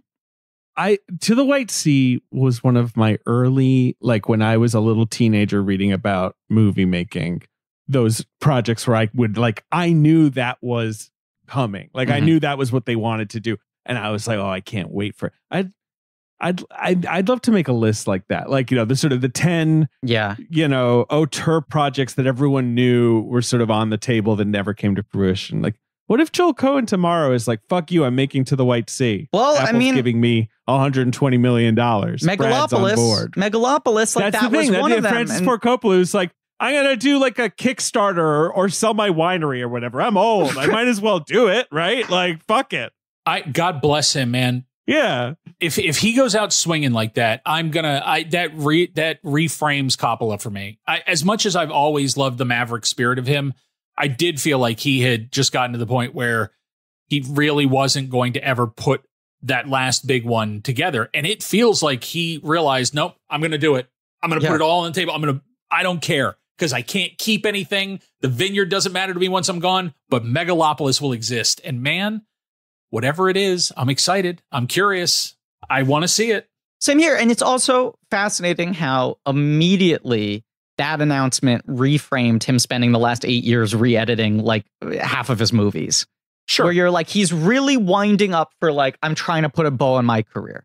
What are the things I'd like to take one last crack at in my past? And then now with all of those settled, I'm ready for the final statement. And he's one of the few guys where those reassessments actually matter. The Cotton Club is a significantly better movie. It's pretty fucking wild. Yeah. It's pretty crazy how different it is. I haven't watched the Godfather one yet, but the Cotton Club one is... That one's a little less drastic, but it's still interesting. Yeah. That, what he changed. But clearly, like he's still engaged and thinking and passionate. And I want that. I love seeing somebody manage to figure out how to keep that flame lit at that point. Yeah, I mean, there's this quote that's both touching and a little bit sad that JJ and Nick, our researchers, pulled up here. And it's talking about the period you were saying of when he just really was truly retired and feeling burnt out, had no stories left in him, whatever.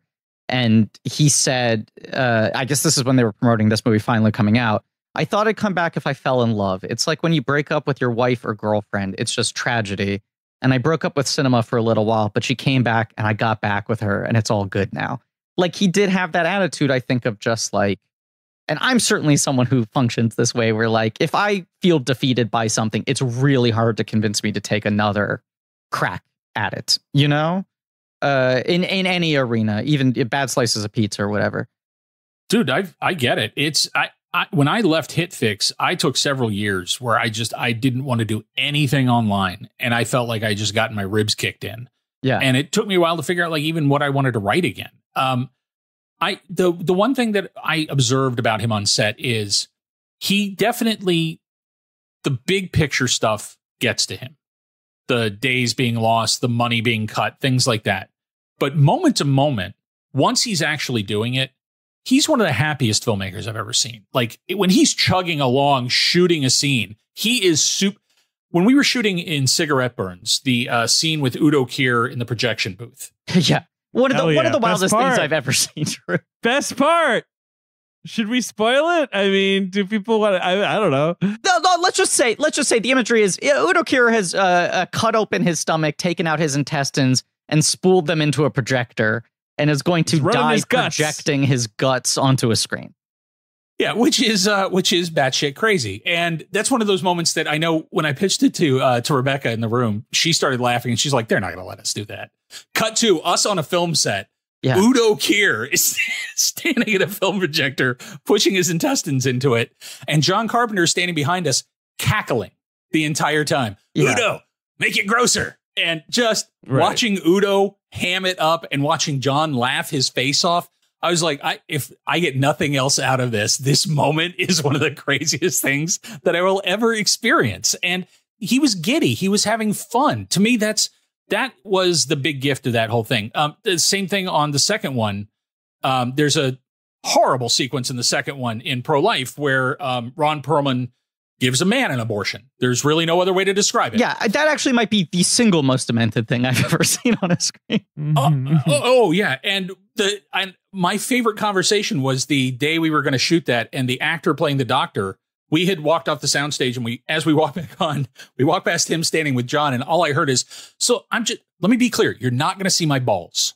And I fell apart laughing. I was like, "Oh my God, what did we write?" we're giving this poor man fits. But again, just cackling. Like he was having so much fun that day, knowing, "Oh, this is I'm crazy. You guys are crazy. This is ridiculous. Let's have fun." Right. You love the show, hate the business. And I mean, the stories you were telling at the beginning, Drew, it sounds like he almost was like this Lance Bangs figure to you, right? And I think the thing I find so touching about that whole fucking dynamic in Almost Famous, and a lot of it is Hoffman's performance too, but is like, here's this guy who presents as being so cynical, so bitter, so jaded, right? His introduction to the movie is Rock's dead. It all sucks. Everyone's full of shit. Kid, you missed it. There's nothing left. You're only here for the death rattle. And he sees this kid who has like the wide-eyed, infectious enthusiasm for the thing that he once had before it was like, sort of weaponized against him and broke his heart. And he cannot fucking turn that down, right? And he's trying to big time him. I don't have time to sit in the diner with a kid. I got places to be, this and that. But it's like by the end of the movie, he's staying up until 3:00 in the morning talking to this kid on the phone, admitting I'm uncool. That incredible scene. And it's like, for how much he presents as this forward grump, I don't think Carpenter was take you under that wing, letting you sit next to him on the set of Starman, letting you in on everything, just out of some sense of, sympathy, or generosity. I do think for him, it probably felt a little restorative to watch someone who had a completely pure appreciation for this process, was reminding him of what he loved about it, and was completely unfazed by the shit that he felt encumbered with every day, Well, and the crazy thing is that experience is one of the reasons that even at 51 and even as crushed by certain experiences I've been, I find it very hard to be cynical. I find it really hard to be cynical about this business because I did get to live that story. The circus came to town and I followed the circus back to where it came from, and I got to actually be part of it. And, the kindness and the interest he showed was absolutely a real recognition of, oh my God, this little mutant has the bug so deeply inside of him and cannot help himself. And and just to have somebody explain what a physical effect was, or to introduce me to and to show me how the spheroids worked and how they were going to get the hand to light up, or to stand me where I could see the explosion, just so that the rest of my life. Like, I would have that foundation of how filmmaking worked. He knew that if he never ran into me again, fine. But he had given me enough basic tools to understand the nuts and bolts of filmmaking that day. That's an incredible gift, man. And not the act of somebody who is cynical or doesn't love what they do. That is somebody who clearly, deeply remembers why he loves what he does. Yeah, and I think also probably wants other people in this industry who are in it for the right reasons as well, who actually give a shit. I think that's why he likes Mick so much. I think he responds to Mick's lack of cynicism. Mick Garris is Mr. Rogers with long hair.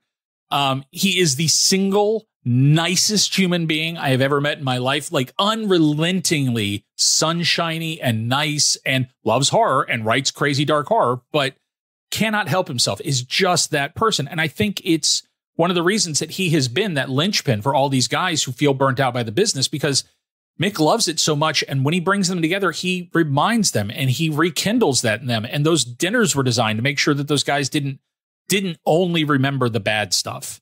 And I think they spur each other on. I think it's a lot of fun when they get around each other. And then they can all make fun of John Landis. So it's the better kind. Yeah. Well, fuck John Landis. The better kind of cynic. Like it's like there's the one cynic who just wants like the other cynics around him so they can all be like, yeah, it's all bad, right? And then there's the one who wants to bounce off, maybe be the darker mind or whatever who likes to hear the other side, or I don't know, whatever. Like, yeah, John, he sounds like a mensch. Yeah, Carpenter. You know what what's a cool guy. A weird thing about this movie, just to circle back to this thing that we're ostensibly talking about today, but all of this discussion is important and relevant. So in the research here, it says that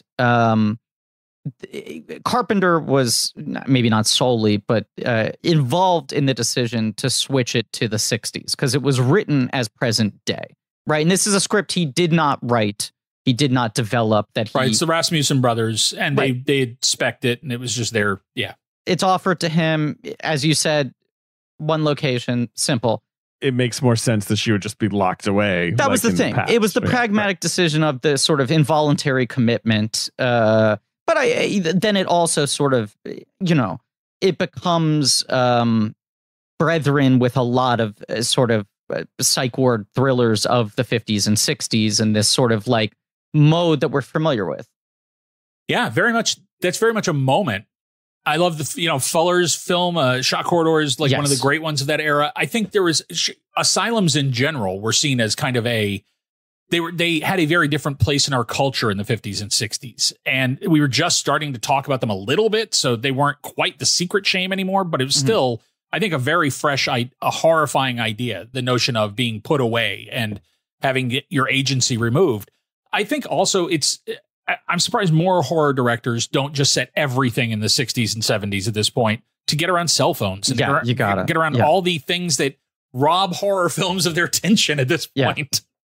No, instead it should be that there's an app that locks your doors. Ghostface is coming for you because he's got an app. Ghostface. He hacked into your app. Bluetooth enabled. Mm-hmm.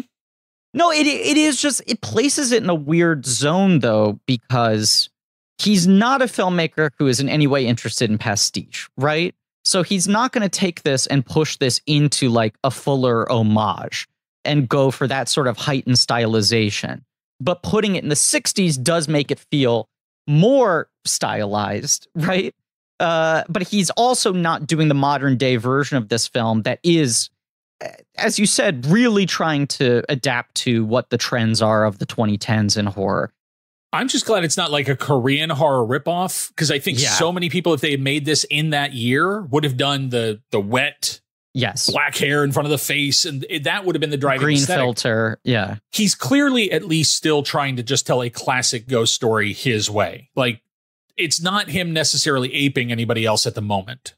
No, it's just it's in an odd zone. It's in a very odd zone. Yeah, I mean, and we talk. It's like, I think all the other actresses are compelling, but by the very design of the screenplay, they all are incredibly one note as characters. Like, everyone's got their one Spice Girl. Like, they are less emotionally detailed than the literal emotions in Inside Out, who somehow have a wider range of personality. Despite oh, you know what? What? Did you know Sydney Sweeney is playing young Alice in this movie? I did. Yes. And now she's like a new Scream queen, kind of. Kind of. She's in that one movie. Yeah. Yeah. She's a thing now. That's all. Jared Harris, I feel like also, I mean, I fucking love Jared Harris. Love Jared Who Harris. doesn't love him? What a guy. One of my absolute favorite guys. And I think the scene he kind of nails is the reveal to her, right? The Ben Kingsley, let me explain to you what we've done for you. Here's the sympathy you didn't understand I had scene. But is a little damning of this movie that up until that point, I'm not even getting excited in the Jared Harris scenes. Like every time he pops up, I'm like, yes, fuck a Jared Harris scene.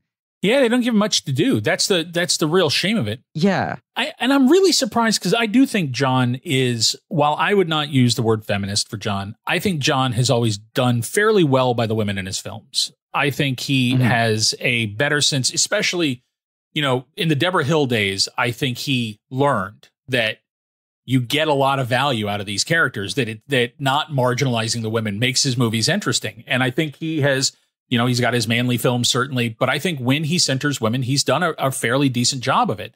I think this film is disappointing on that front because this is ostensibly a very female-driven movie. And if you're going to do this 5 faces of Eve, 5 manifestations of one woman, that would seem like real meat for him. I don't even feel like that opportunity necessarily got taken. And that's confusing. It seems like that would be meat he'd pick up on thematically. Well, that's the other thing is I think watching all these movies, the thing he's so good at is making characters in his genre films actual, believable, behavioral people who are interesting to watch before the crazy things happen to them or despite the crazy world they're placed into or whatever. And this is the one movie where like you're watching and you're like, there has to be some twist to why all these characters are uninteresting, which at the end of the day does not serve you. It doesn't serve you if it's not compelling to watch as much as the other actresses are trying their hardest. Yeah. They name Alice early on and they're like, yeah, there was another patient. And you're like, okay, so the answer isn't going to be that it's her because you just gave me the answer. So what's the answer? Like, it's a lot of clock watching. Look, we don't have to talk about the ward anymore. We don't have to. We don't. I mean, you're right. It is America. We don't have to. We can do whatever we want. I don't think there's another thing we need to. I mean, the kills are all right. That's the the stab to the eye, the electroshock kill. Like, but they're not like insane, but they're well executed. I don't want to bag on this movie too hard, but I am so sensitive to eye shit. I think I've pretty fucking high tolerance for like screen violence, but whenever eyes are threatened, I lose my fucking shit. It's like my big trigger. And this movie has a direct shot of like a needle being stabbed through someone's eye, and I didn't flinch. And it was that feeling of like, that didn't even get to me. Like, I think there's That's a little not great. like, yeah, right. There's a little like macabre fun to some of the gore in this, but I'm just like, if John Carpenter can make me terrified of a car, although that's not a good example because I'm already terrified of cars. They're the scariest things on the planet. But like John Carpenter shooting someone getting stabbed directly in the eye and failing to get anything out of me. I've gotten freaked out by eye shit in comedies, I do know. I agree with what you're saying. Nothing in this movie, made me flinch or twitch or anything like that. Definitely not. Like the best, at most I was having fun watching it, but I was certainly not feeling very, my heart race or anything like that. I was just kind of like, okay, what's next? It's not a very good movie. It's not. It's not a catastrophe. It's not offensive, but it's not very good. Griffin and Drew, honestly, the two of you, I'm going to have to ask you to be quiet because I've got something to say. And it's not about the ward. It's about donating money to help people. Look, it can be a wonderful and selfless act. But how can you feel confident your donations are improving or saving lives effectively? Throwing money into the ether when you donate to charity. Sometimes you do weeks of research to find the charities that are out there, what programs they run, how effective they are, how the money that you're donating gets used. Why not just go to givewell.org? There, you're going to get a short vetted list of the best charities they've found at saving or improving lives per dollar. when you give to charity, you're trying to do something good, but GiveWell has actually spent 14 years researching charitable organizations, and they only recommend a few of the highest impact evidence-based charities they've found. Over 50,000 donors have used GiveWell to donate more than $750 million.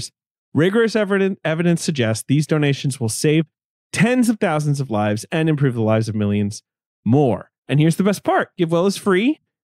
They want to empower as many donors as possible to make informed decisions about their donations. They publish all of their research and recommendations on their site for free, no sign-up required.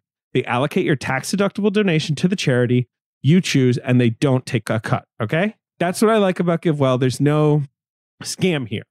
They are really just trying to be a thoroughly researched service for charities just to help you make decisions, that you are already interested in making. If you've never donated to GiveWell's recommended charities before, you can have your donation matched up to $1,000 before the end of the year or as long as matching funds last. To claim your match, go to givewell.org, pick podcast, and enter blank check at checkout. Make sure they know that you've heard about GiveWell from Blank Check to get your donation match. And that's it. That's all you got to do. Go to GiveWell if you're looking to donate to charity, and you can have that donation matched up to $1,000 before the end of the year. So givewell.org, podcast, enter blank check at checkout. That's it. All right. You guys can talk again. Here's a lateral line of questioning, Drew. Sure. Because you guys, you and Rebecca Swan pitched Cigarette Burns first and then get Carpenter interested. There's a lot of overlap for me in thematically between Cigarette Burns and Mouth of Madness. Mm-hmm. How consciously were you guys sort of influenced by that? I mean, I'm sure you and Rebecca, obviously, like, Carpenter is going to hang over anything the two of you write, sure, in terms of him being a big influence, and I'm sure like a point of kinship between the two of you. Sure. I definitely think cursed works of art in general, like you can't not know In the Mouth of Madness. Yeah. As an example of that. Ninth Gate is an example of that. There's older stuff that deals with that. I had actually not read the book Flicker yet when we wrote this, and then since have read Flicker, which if you guys have not read it, I have not. Please track that novel down. It is extraordinary. It is about the secret history of movies. Oh, this sounds cool. It's a cult that has been around since the silent days, and how they have, since the very beginning of film, been hiding things in your movies. And a young filmmaker becomes drawn in, and it's wonderful. But I think inevitably, if you're around film long enough, you start to hear just crazy stories about collectors. And you realize that people are nutty about this stuff. So for us, it happened pretty organically, just from a number of different events. Things like we were at the Fantasia Film Festival one summer, and one night had a long night talking magic theory with Richard Stanley on a patio, and we were drinking Le Fin du Monde beer. Which is a high alcohol content beer from Montreal. And that name just cracked me up so hard. Le Fin du Monde, for a beer. I'm like, yes, The end of the world. I'm drinking the end of the world tonight.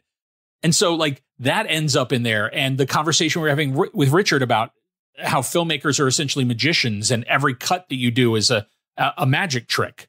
All of that stuff starts to build in. We had been talking about Joe Dante, who is a big print collector. He collects a lot of nitrate prints. Yeah. Every time they do the Film Noir Festival here at the Egyptian, they're mostly Dante's prints or Landis's prints, and they share this film vault underneath Hollywood. Fuck John Landis.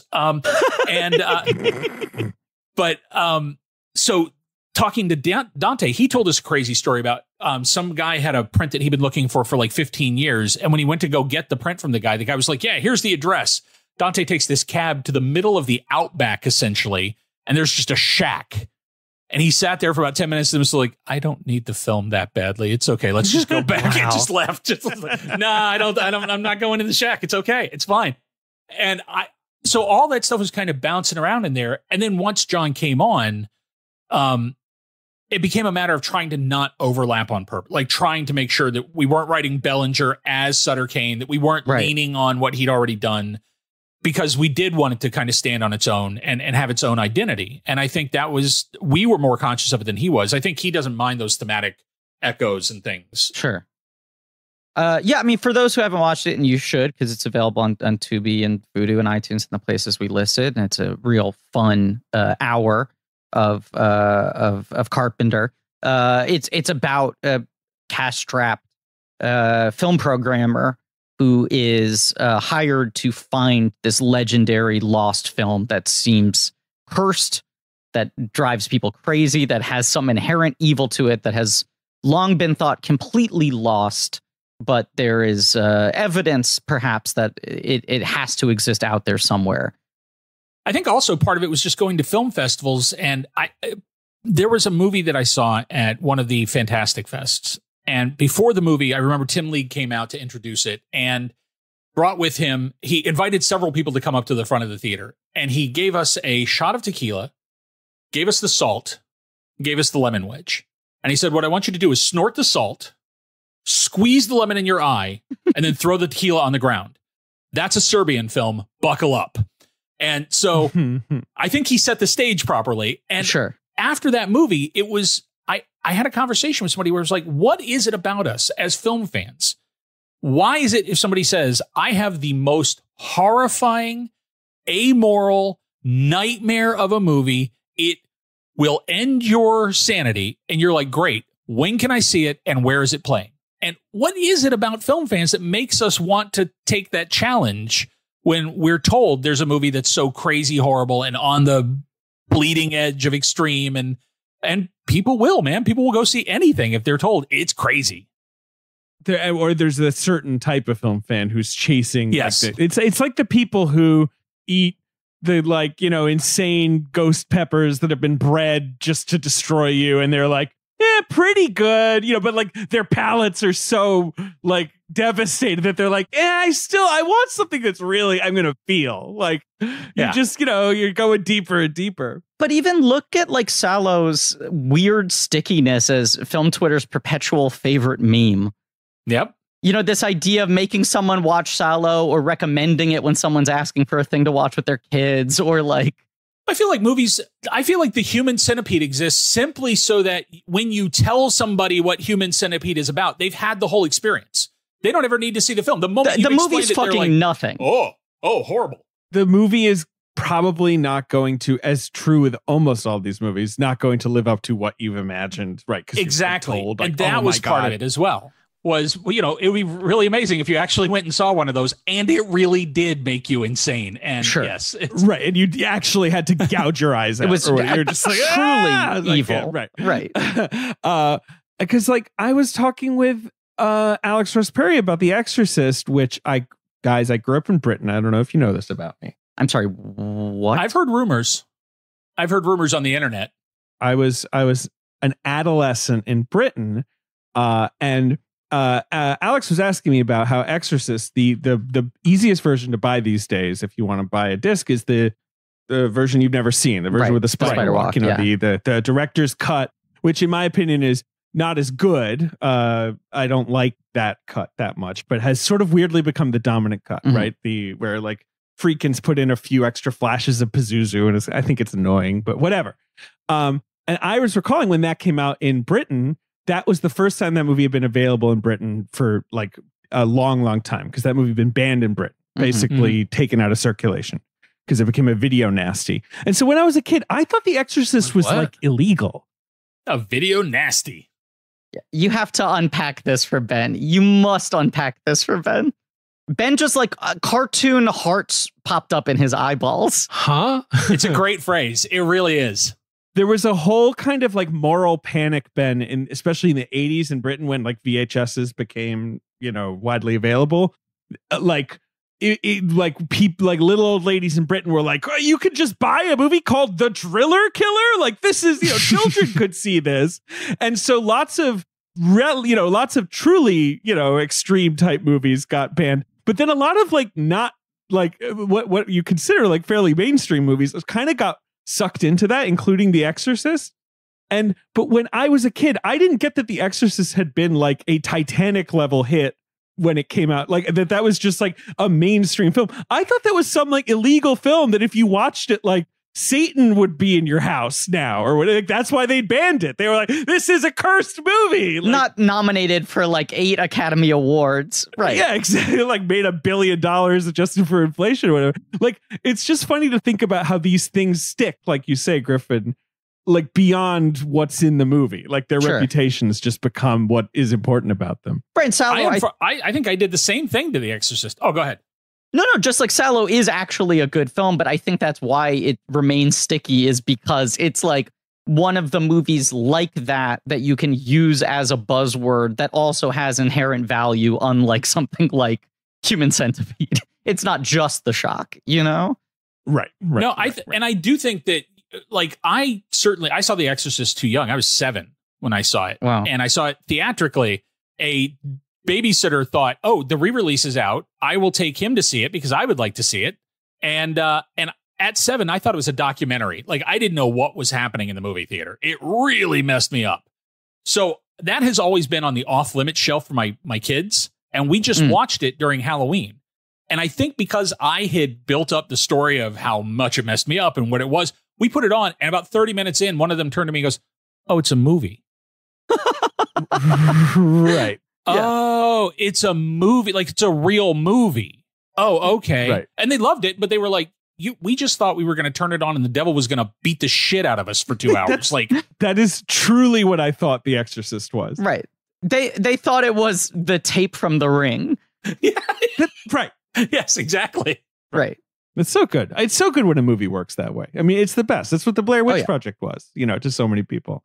Anyway, that's a hard phenomenon to like explain to people. Is just like, you have to understand there were like 3 weeks where people thought maybe it was real, and it's just like that's not possible today. No, it can't be replicated. Yeah, I do wish, speaking to this point, that we had not shown the movie in cigarette burns. It is one of the few things that I think we really only wanted it to ever kind of play in the background out of focus. And I think, but you do see snippets. Yeah, we dropped it, and I kind of wish to this day that it had just stayed out of focus in the background. I think that would have been strong. I will admit, I was surprised that we saw any footage from it. I assumed it would be one of those things where you only watch someone watching it. Essentially, yeah. I think it was mainly just shot so there was something playing in the theater, so there would be the right light and the I think it was well done, though. Like the glimpses you see, it works. But I agree with you that probably there's nothing scarier than never knowing and having it live entirely in your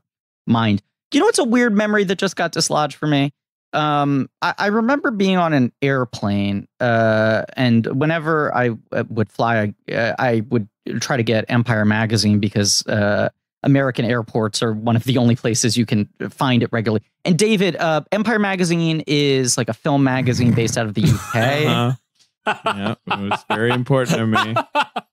But I remember, I guess it must have been in 2009, reading an issue of Empire magazine where they had this article. It was like a 2-page spread that was split into like a triptych, right? It was like 3 parallel column articles that was the 3 of the genre masters of the 80s are all coming out of retirement and have new movies next year. And it was John Carpenter The Ward, Joe Dante The Hole, and John Landis Birkenhair. And I remember reading this with the sense of like, holy shit, that's what all 3 of them coming back. And it's like fucking Carpenter's making low budget horror again. And Landis is working with Simon Pegg, and Joe Dante's doing 3D. And then I wish I liked all 3 of those movies. I wish I liked any of those movies, man. It's bizarre how all 3 sort of belly flop, and then Dante's the only one of the 3 who's done a narrative. We almost worked with him as well. Film. We actually did work with him for a year. On what? We had a script called Bat Out of Hell, which was a short version of the pitch. It's a red-eye flight from New York to LA one night, and not long after takeoff, a bunch of people stand up and say, sorry, we've taken the plane. We are in control of the plane. There's 6 people in first class. They're vampires. We're just going to kill them. And then you guys will land in LA and you can arrest us and do whatever you want. But if you don't let us kill them, we're taking the plane into the fucking ground. So that's the movie. And that's cool. We had Joe for about a year, and just the financiers were thieves and rapscallions, and just a terrible experience with them. But Joe was amazing. And I truly think if anybody put Joe in the right position. Joe is good to go. Joe's ready to make another great film. Joe is on fire still. I feel that way too. Of those three, I mean, I really dislike burying the X. But he is a guy who I don't doubt still has his fastball and still has his heart in the game. I have fundamental issues with that script that I don't think anyone could have fixed. And I think he does not have nearly the resources to be able to pull off any version of that film that is even presentable. He's always been the guy who had $5 less than he needed on everything. Always, forever. And I feel like it's the reason that Joe isn't considered the equal of the guys he should be the equal of. Because he's absolutely got the chops. Anybody that made Inner Space should have been making gigantic blockbuster hit comedy action whatevers for decades. I mean, he's one of my favorite guys of all time. I talk about him all the time on this podcast. I constantly threaten that we're going to do You have exceptional taste, Griffey. We should do him. Thank you. We should. My hold off is I'm waiting for him to make another movie. I'd love to tie it into another film. No, and he could. Right. Whereas with Carpenter, it feels much more iffy that that's going to happen. The one I really want him to do is the whatchamacallit. Hasn't he been threatening to do the Roger Corman movie? Yes, The Man with X-Ray Eyes. Yes. Sort of a like his matinee, homage, right? Biopic. Yeah, that's cool. Right. That would fucking be cool. Man with Kaleidoscope Eyes. I'm sorry. That's what it is. That's what it is. And his Masters of Horror is great too. Homecoming is really fucking good. I'd love another Masters of Horror type show, like on one of these streamers. I get these anthologies are hard, I guess, to sort of assemble. They're hard to put together at the financial stage. And I don't truly understand why, because I know Masters still constantly, it's always on somewhere. And so is that there was a season 3 sort of that we did for NBC. Right. And for that one, I worked with Larry Fessenden. The best. I fucking love Larry. But that was a disaster because we got hired and we're told you have to, if you want your script shot for the season, you have to have it turned in before the writer's strike. And we had 72 hours from when we were commenced to when we had to have our final draft turned in so that they could shoot. And we did like 5 drafts with Larry on the phone in that time period. It was crazy. That was not the ideal way to work. But I think if the writer's strike hadn't happened, I do feel like there was a shot at Fear itself becoming the next incarnation. Well, Blumhouse has their sort of what's it called? The Into the Dark or their they do for Hulu series. Yeah, right. Which I feel like they use really connected, right? No, and they use as like a launching pad for like newer directors. But this feels like such an obvious time to like do this again on a streaming service with deeper pockets and sort of more production comfort. And there's another generation of guys you can bring in now. Absolutely. Like, I would make sure you pepper in a few of the old guys who are still there and want to do it. But there's a whole new generation of guys who, and you know, some of them did Masters. I know Lucky McKee did an episode of Masters, and I think Lucky's amazing. But I think there's a lot of guys now who would really do something special if you put them in that situation with these guys as their peers. And I think the anthology format plays better on streaming. I think it makes more sense to people. I mean, to just go like, we're doing Black Mirror, but it's with horror directors. Well, it's amazing that Tales from the Crypt that they haven't worked those rights out. Well, we've talked about this, but I know those rights they're just a nightmare. They're truly a nightmare. But right. I mean, as far as we've ever solved it, it's that like you can make a show called Tales from the Crypt, or you can do a show with the Crypt Keeper, and you can't do both. Right. Makes sense. Makes perfect sense. Perfect sense. We should do 2 things, guys. We need to do 2 things. 1, we need to play the box office game for the war. Excellent. Okay. We have to. Yeah. And 2, we have to do our Carpenter lists. What is it, Ben? Yeah. Sorry. We gotta shout out how hot Reedus looks. No, we didn't Norman. talk Yeah, he's about good that. looking. He looks fucking good. Norman Reedus. And I really love seeing the 90s vibe too, man. I really, really enjoyed that. The Cigarette Birds, especially Drew, fucking ruled. Oh, thanks, man. Thanks. Yeah, Norman.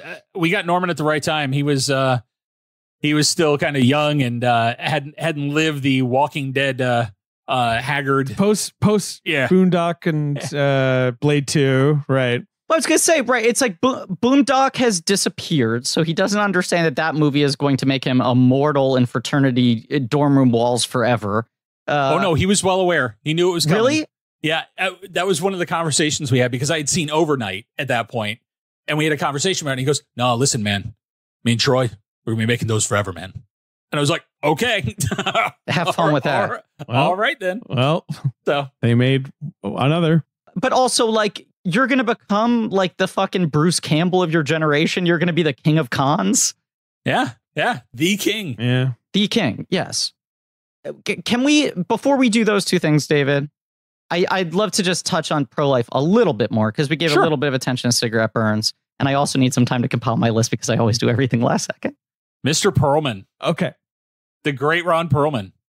Well, that's the thing I want to talk about here. And you have that effect with Udo Kier as well in the first one. But it's like guys who just immediately are able to lend so much weight and gravitas and stakes to any genre project.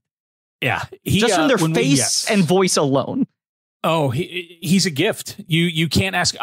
The two guys that I've worked with who I genuinely think are like that, Ron Perlman for that one, and then Doug Jones in the Larry Fenton piece, because Doug is a special effect. You get, before you even put makeup on Doug, you get so much value. And then Doug makes everything come to life. And I think Ron is that same way. He's a living special effect. Just his face alone is a special effect. Yeah. Yes. Yeah.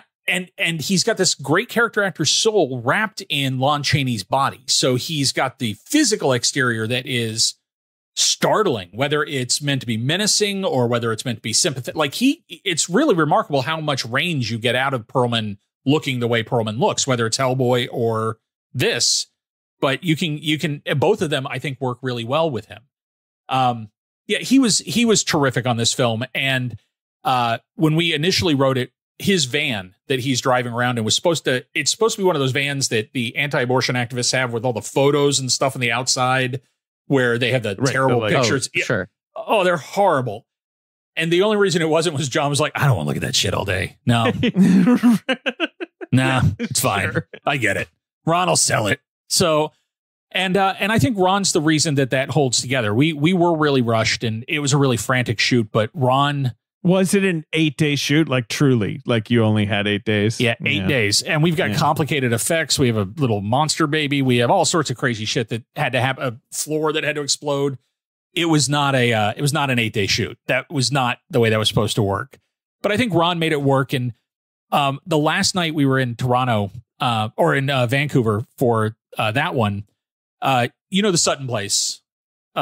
The hotel that's up there, there's this one hotel that is the industry hotel. And for a long time in Vancouver, if you were shooting anything up there, you were probably staying at Sutton Place. And that bar, the way Ron put it was, I could sit down here and just watch my whole life go by because of all the stuff that shoots in Vancouver.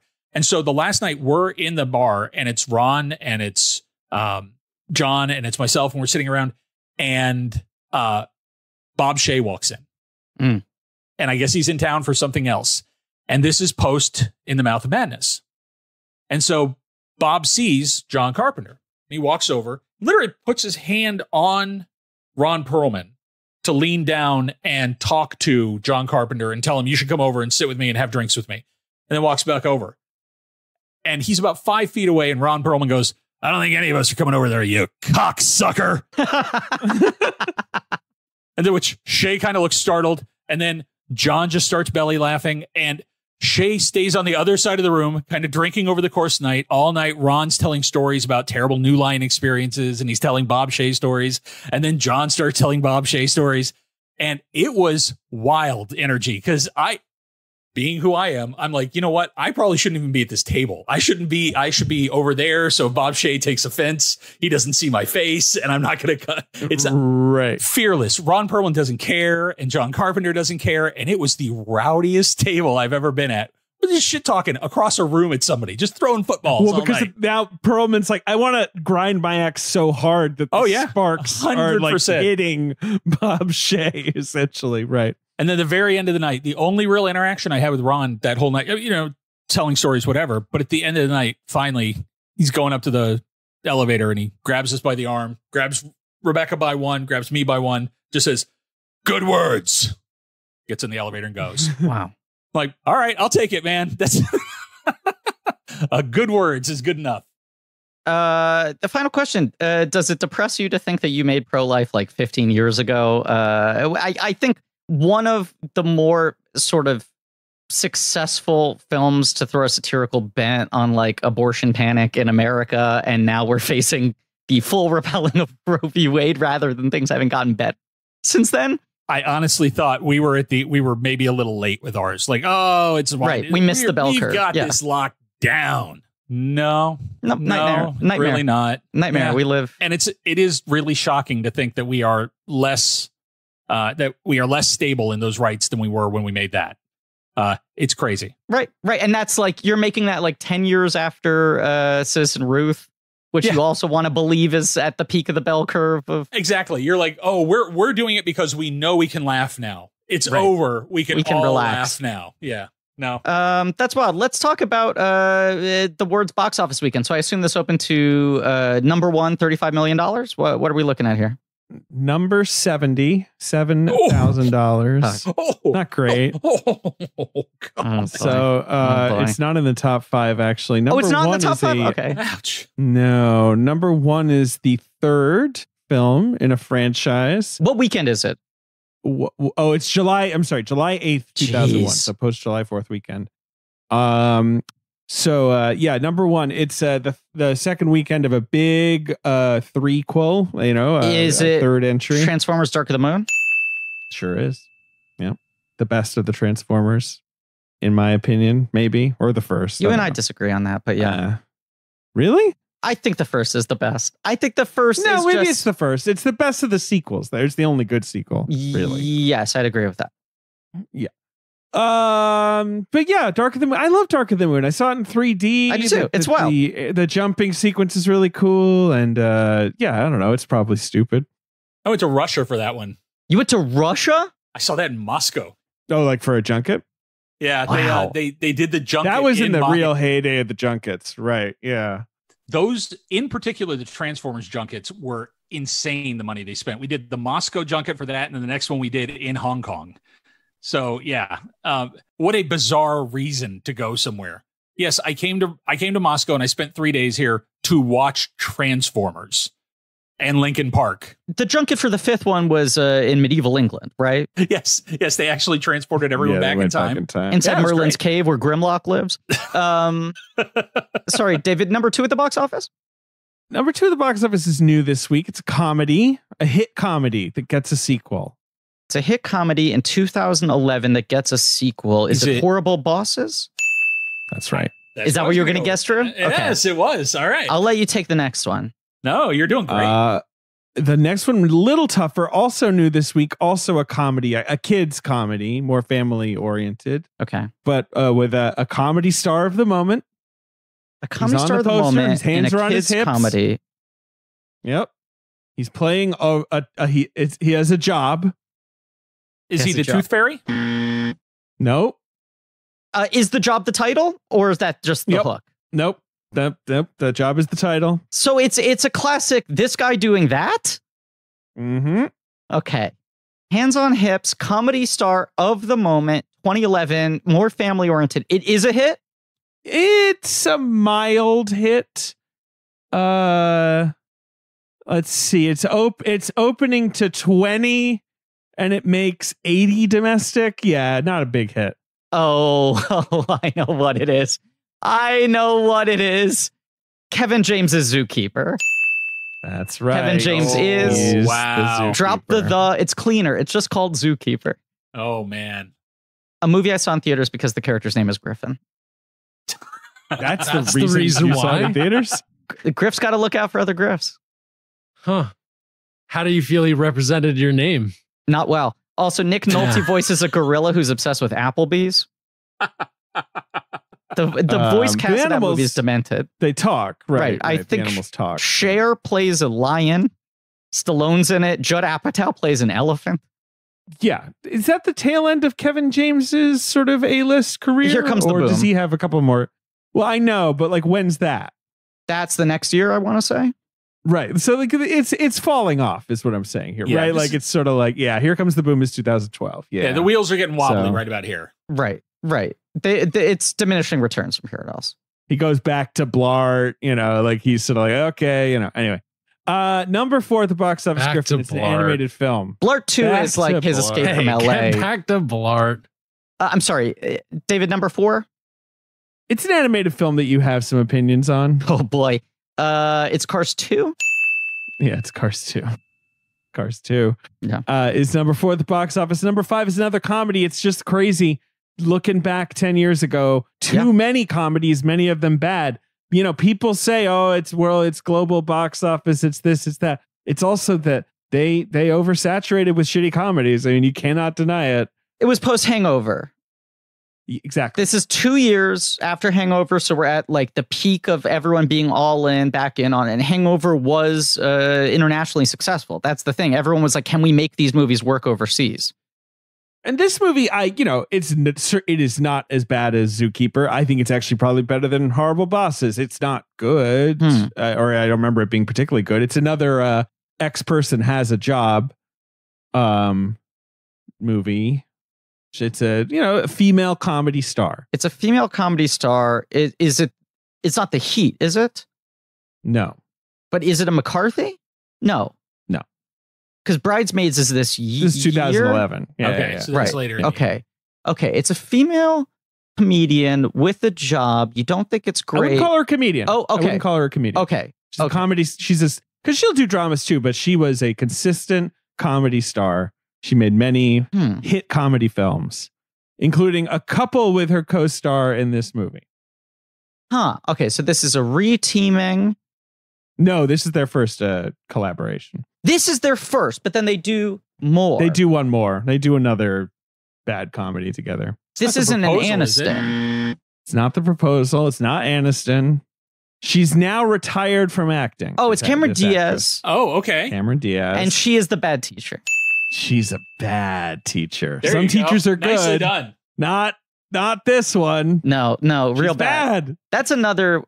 That's like if the podcast goes for 15 more years, you'll know we're tapped out when we're doing Bad Blank as a Patreon series. Yeah, the bad occupations.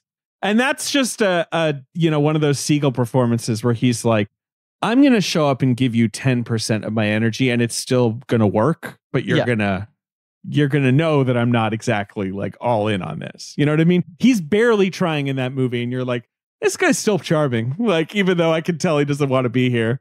It's also one of those weird things where, like, for years, the thing was like, Apatow wants Siegel to be a leading man and no studio will let it happen. They all think he's too weird. He looks like Frankenstein's monster. They're not letting it happen. Like, this is how he would describe it himself in interviews. And like, he's big on How I Met Your Mother, but he kind of resents being on a network sitcom. And even that, they won't transfer the credits over to movies. And then he finally, like, Forgetting Sarah Marshall hits, I Love You Man hits, and then immediately he's like phoning in performances, like doing favors for Jake Kasdan, is like, oh, I think I don't like this either. Yep. I mean, Gulliver's Travels, Bad Teacher, obviously the Muppets and 5 Year Engagement, those are his passion projects. Those are passion projects. Tape. Sex Tape is kind of the end, right? And then he like disappears for like 5 years. Well, right. Post that, he did the end of the tour Foster Wallace movie, and then he's basically like, only doing little indies. Yeah, I probably could have guessed that the Muppets would end up being the passion project on the Forgetting Sarah Marshall set when they shot the Dracula musical. I've never seen anybody more giddy just to have puppets anywhere in a building than he was that day.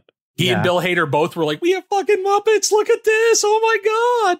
It was amazing. And those were actual Henson puppets. So they did that. And I think that may have been the moment where he was like, I should push my luck. I should see if they'll let me. There is no fucking Apatow, especially not that. And it's all Siegel as well. But he's like, I'm going to make a comedy about a guy who wants a Dracula musical. I'm going to get my dick out twice. And, Universal's like, okay. And then they're like, Wait, it's a hit? Like, wait, what? Like, It's also just incredible how he had this machinery that worked for a long time and only stopped working when it seemed like machinery. Well, hey, David! Wait a second. David! He's got machinery, all right. David! I took my microphone out of the stand.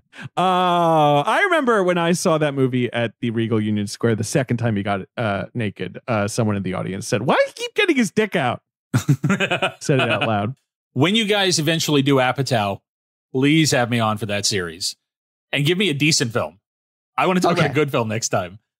Okay, great. So we've put you down for This Is 40. So what I was going to say is...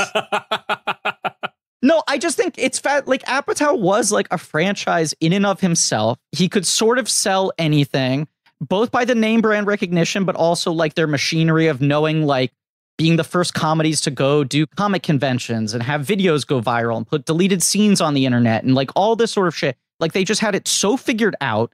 It all slowed down, like partly because of the industry moving away from comedy, but he also just decides to pivot to TV at the exact moment. And then by the time he wants to come back to movies, they don't really exist anymore. But the thing that's insane that he was able to work for like 6 consecutive years is I make a movie with someone who isn't a movie star yet.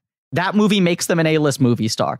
Also, the person who scores laughs in the 5th or 6th lead of the movie gets to be the lead of the next movie. That's the next one. Yeah, exactly. Yeah. I got your eye. I got my eye on you. Yeah. It was just constant cycling of like you'd watch the movie, it would mint someone to the top of the list and then tell you who the next person's going to be. Yep. It's a remarkable machine. Wow. It was remarkable that it worked as long as it did. Is that the end of the top 5? That's the end of the top 5. Let's do our Carpenter lists. I will say this. Do it. We gotta go see Licorice Pizza. Yeah. We're seeing Licorice Pizza tonight. Humble brag. Nice. Very excited. Hope I cry. I know it's not a movie that people say makes them cry. I just want to cry at the power of movies. I'm a fucking sap. So this is maybe the hardest ranking we've ever done. I feel like the top 11, I would say the order could change based on the way the fucking wind is blowing. Like there's a clear distinction of like tier of like perfect masterpieces, movies that I think are pretty fucking great, and then movies that are dumb or wonky in some way, but I enjoy, and only like 2 or 3 movies I don't care for that much. But even so, if The Ward's your worst movie, you're not doing that poorly. Now, Griff, are you including Someone's Watching Me, Elvis, and Body Bags in your list? I'm not. I'm leaving off TV. So yeah, excluding those 3 and the 2 McWeeny Swan joints. Yeah. Okay. So 17 movies then. I have 18. What am I miscounting here? I think it's 18, David. What am I miscounting? You missed something. You missed something. Wait. I'll go first if you want while you figure out what you missed. Okay, ready? Here's my ranking. And once again, don't at me. The fucking changes by the second. Number 1, The Thing. Number 2, Halloween. I almost considered putting Halloween number 1 just because it's such a perfect object. Right. This would be a fair argument for it. Number 3, In the Mouth of Madness. Big surprise for me this series is how much I jammed on that fucking thing. I think it's a masterpiece. Number 4, They Live. Number 5, Escape from New York. Number 6, Big Trouble in Little China. Number 7, The Fog. A movie that people thought I didn't like from our episode. I think maybe just because you love it as much as anyone loves it. So you became the guy in the middle on that episode. Maybe that's why. I think. But like, I still rank it very high. I think that movie is very good. Number 8, Starman. Number 9, Christine. Number 10, this is where I think people are getting angry at me, Prince of Darkness. I think most people now put that in their top 5. I owe that movie another watch. I still think it's a top shelf thing, but top 6 films for me on a different level. Then I go 11, Assault on Precinct 13. Mm-hmm. Okay, so then this is a delineation point, right? Yeah. Escape from LA 12, Dark Star 13, Ghosts of Mars 14, Memoirs of Invisible Man 15. Then there's another delineation point. David will say I'm rude. Vampire 16, Village of the Damned 17, The Ward 18. I just know you like vampires a lot more than I do. I like it more than you. I had forgotten to put Escape from LA in. That's what it was. Because that was the last movie I watched, basically. Yeah. Okay. Our top 3 is the same. The Thing, Halloween, In the Mouth of Madness is my top 3. Wow. Number 4, Escape from New York, for me. Number 5, Prince of Darkness. So I do have that a lot higher than you. Mm-hmm. Number 6, They Live. Number 7, Big Trouble in Little China. Number 8, The Fog. I can't believe I put The Fog higher than you. Well, I have Prince of Darkness. I don't know.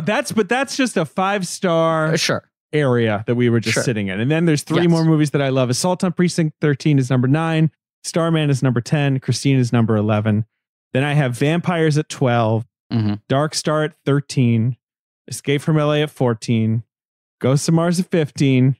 That's all. It's still all good vibes. Yeah. And then Memoirs, Damned, and The Ward at the bottom there. Right.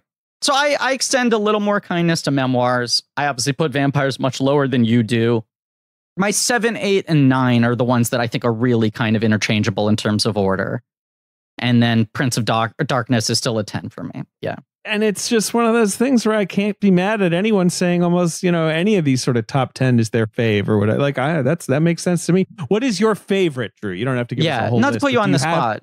A favorite Carpenter, or is that a... Yeah, I as you asked, I kind of went and I looked at my list, and I think for me, the top 5 would be Big Trouble.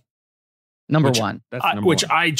Big Trouble's unique. That's your movie. It is. Your movie. Yeah. The Thing, Halloween, They Live, and Prince of Darkness for me. Yeah. And yeah, The Thing is, I'm amazed at how well The Thing, there's a lot of movies that I try to hand down to my kids that they don't necessarily love or that don't work the same way. The Thing is Toshi's favorite movie. Wow. How old is he? He's 16. And for his 16th birthday this year, we rented him an Alamo screen and let him invite his friends. And they showed The Thing. And none of the other kids had seen it or even knew what it was. And so that screening, sitting behind a row of 15 and 16-year-olds who had no idea what was coming. Yeah.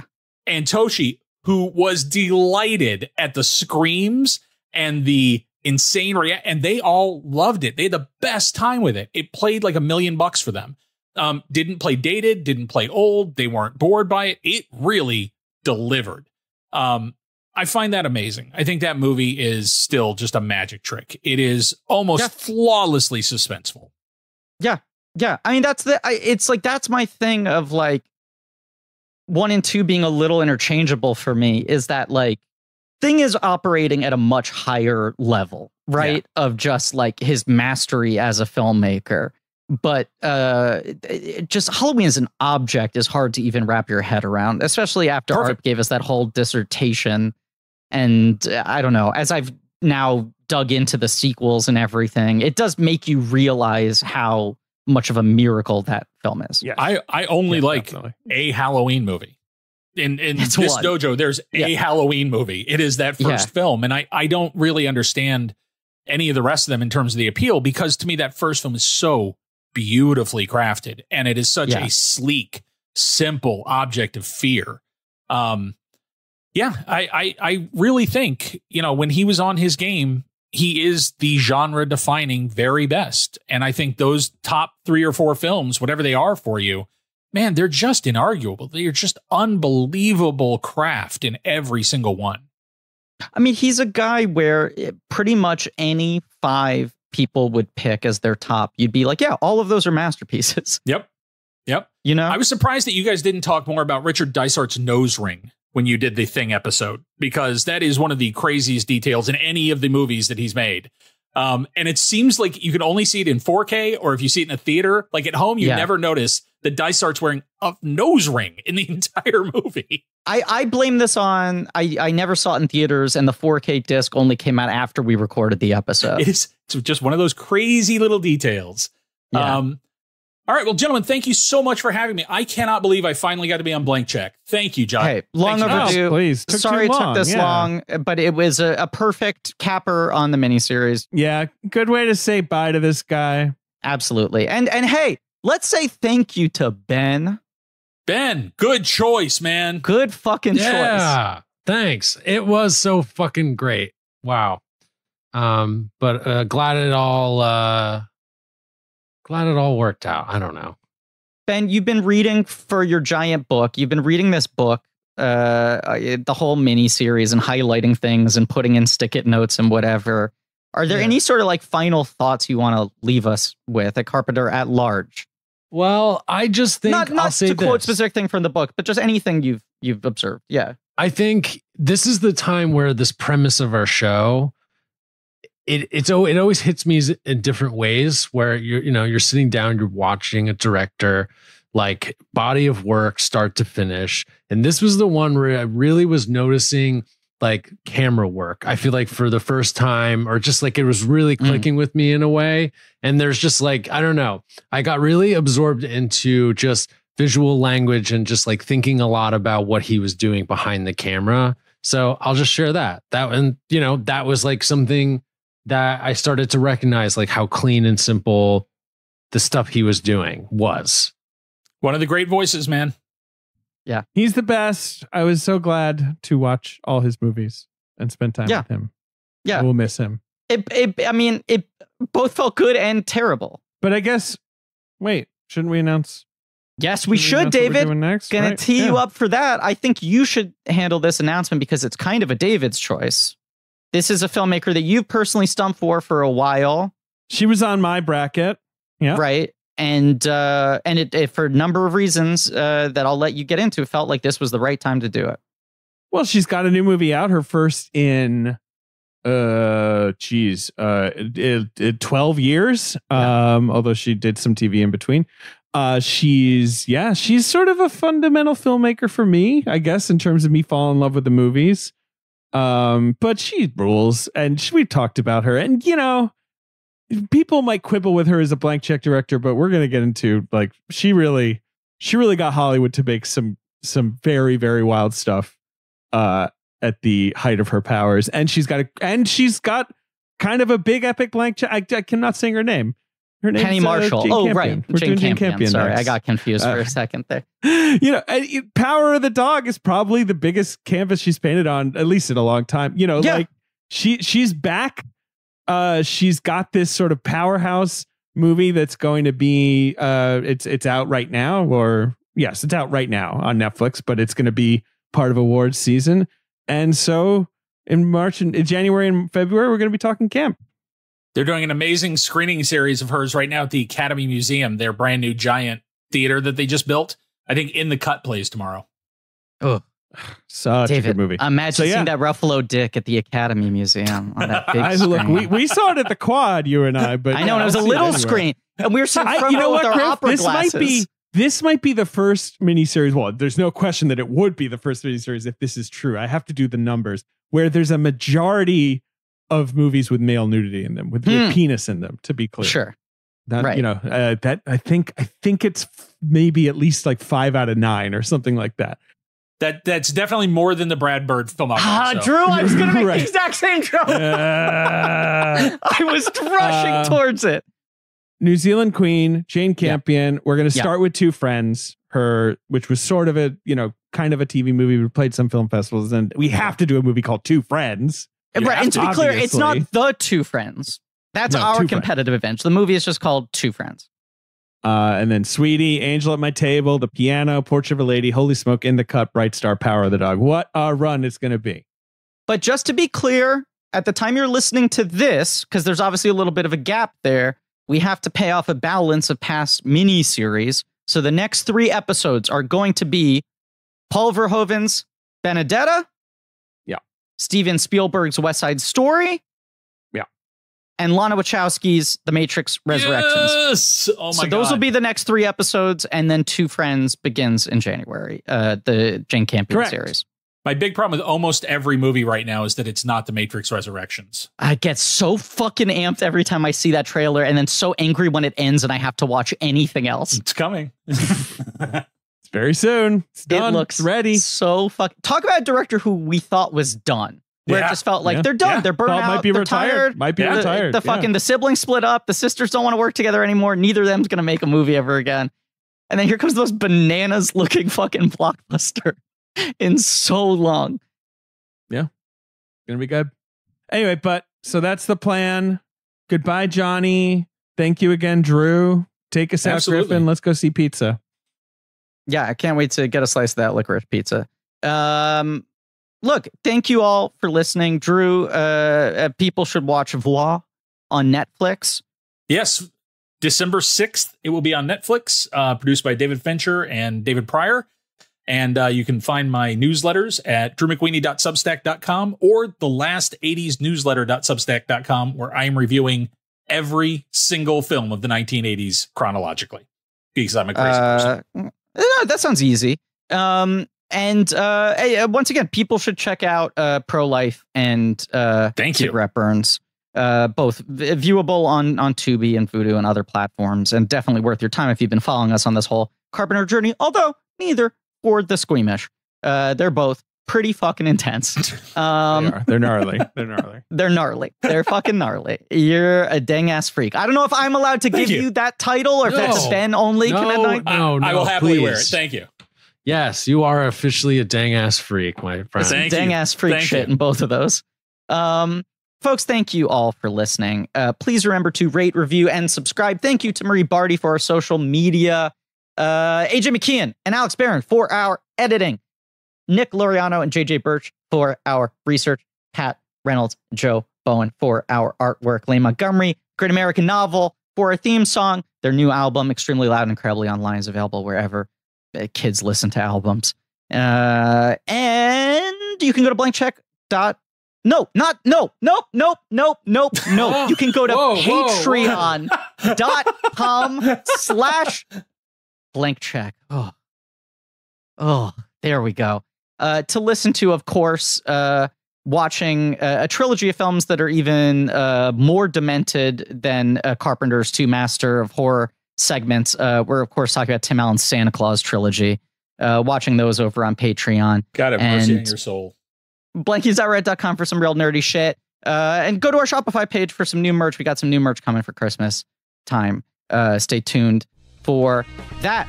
And as we said, next week, Benedetta. We're back with the gold member himself, giving us a horny nun movie. Cannot fucking wait. The movies are back. And as always, fuck John Landis. Fuck John Landis.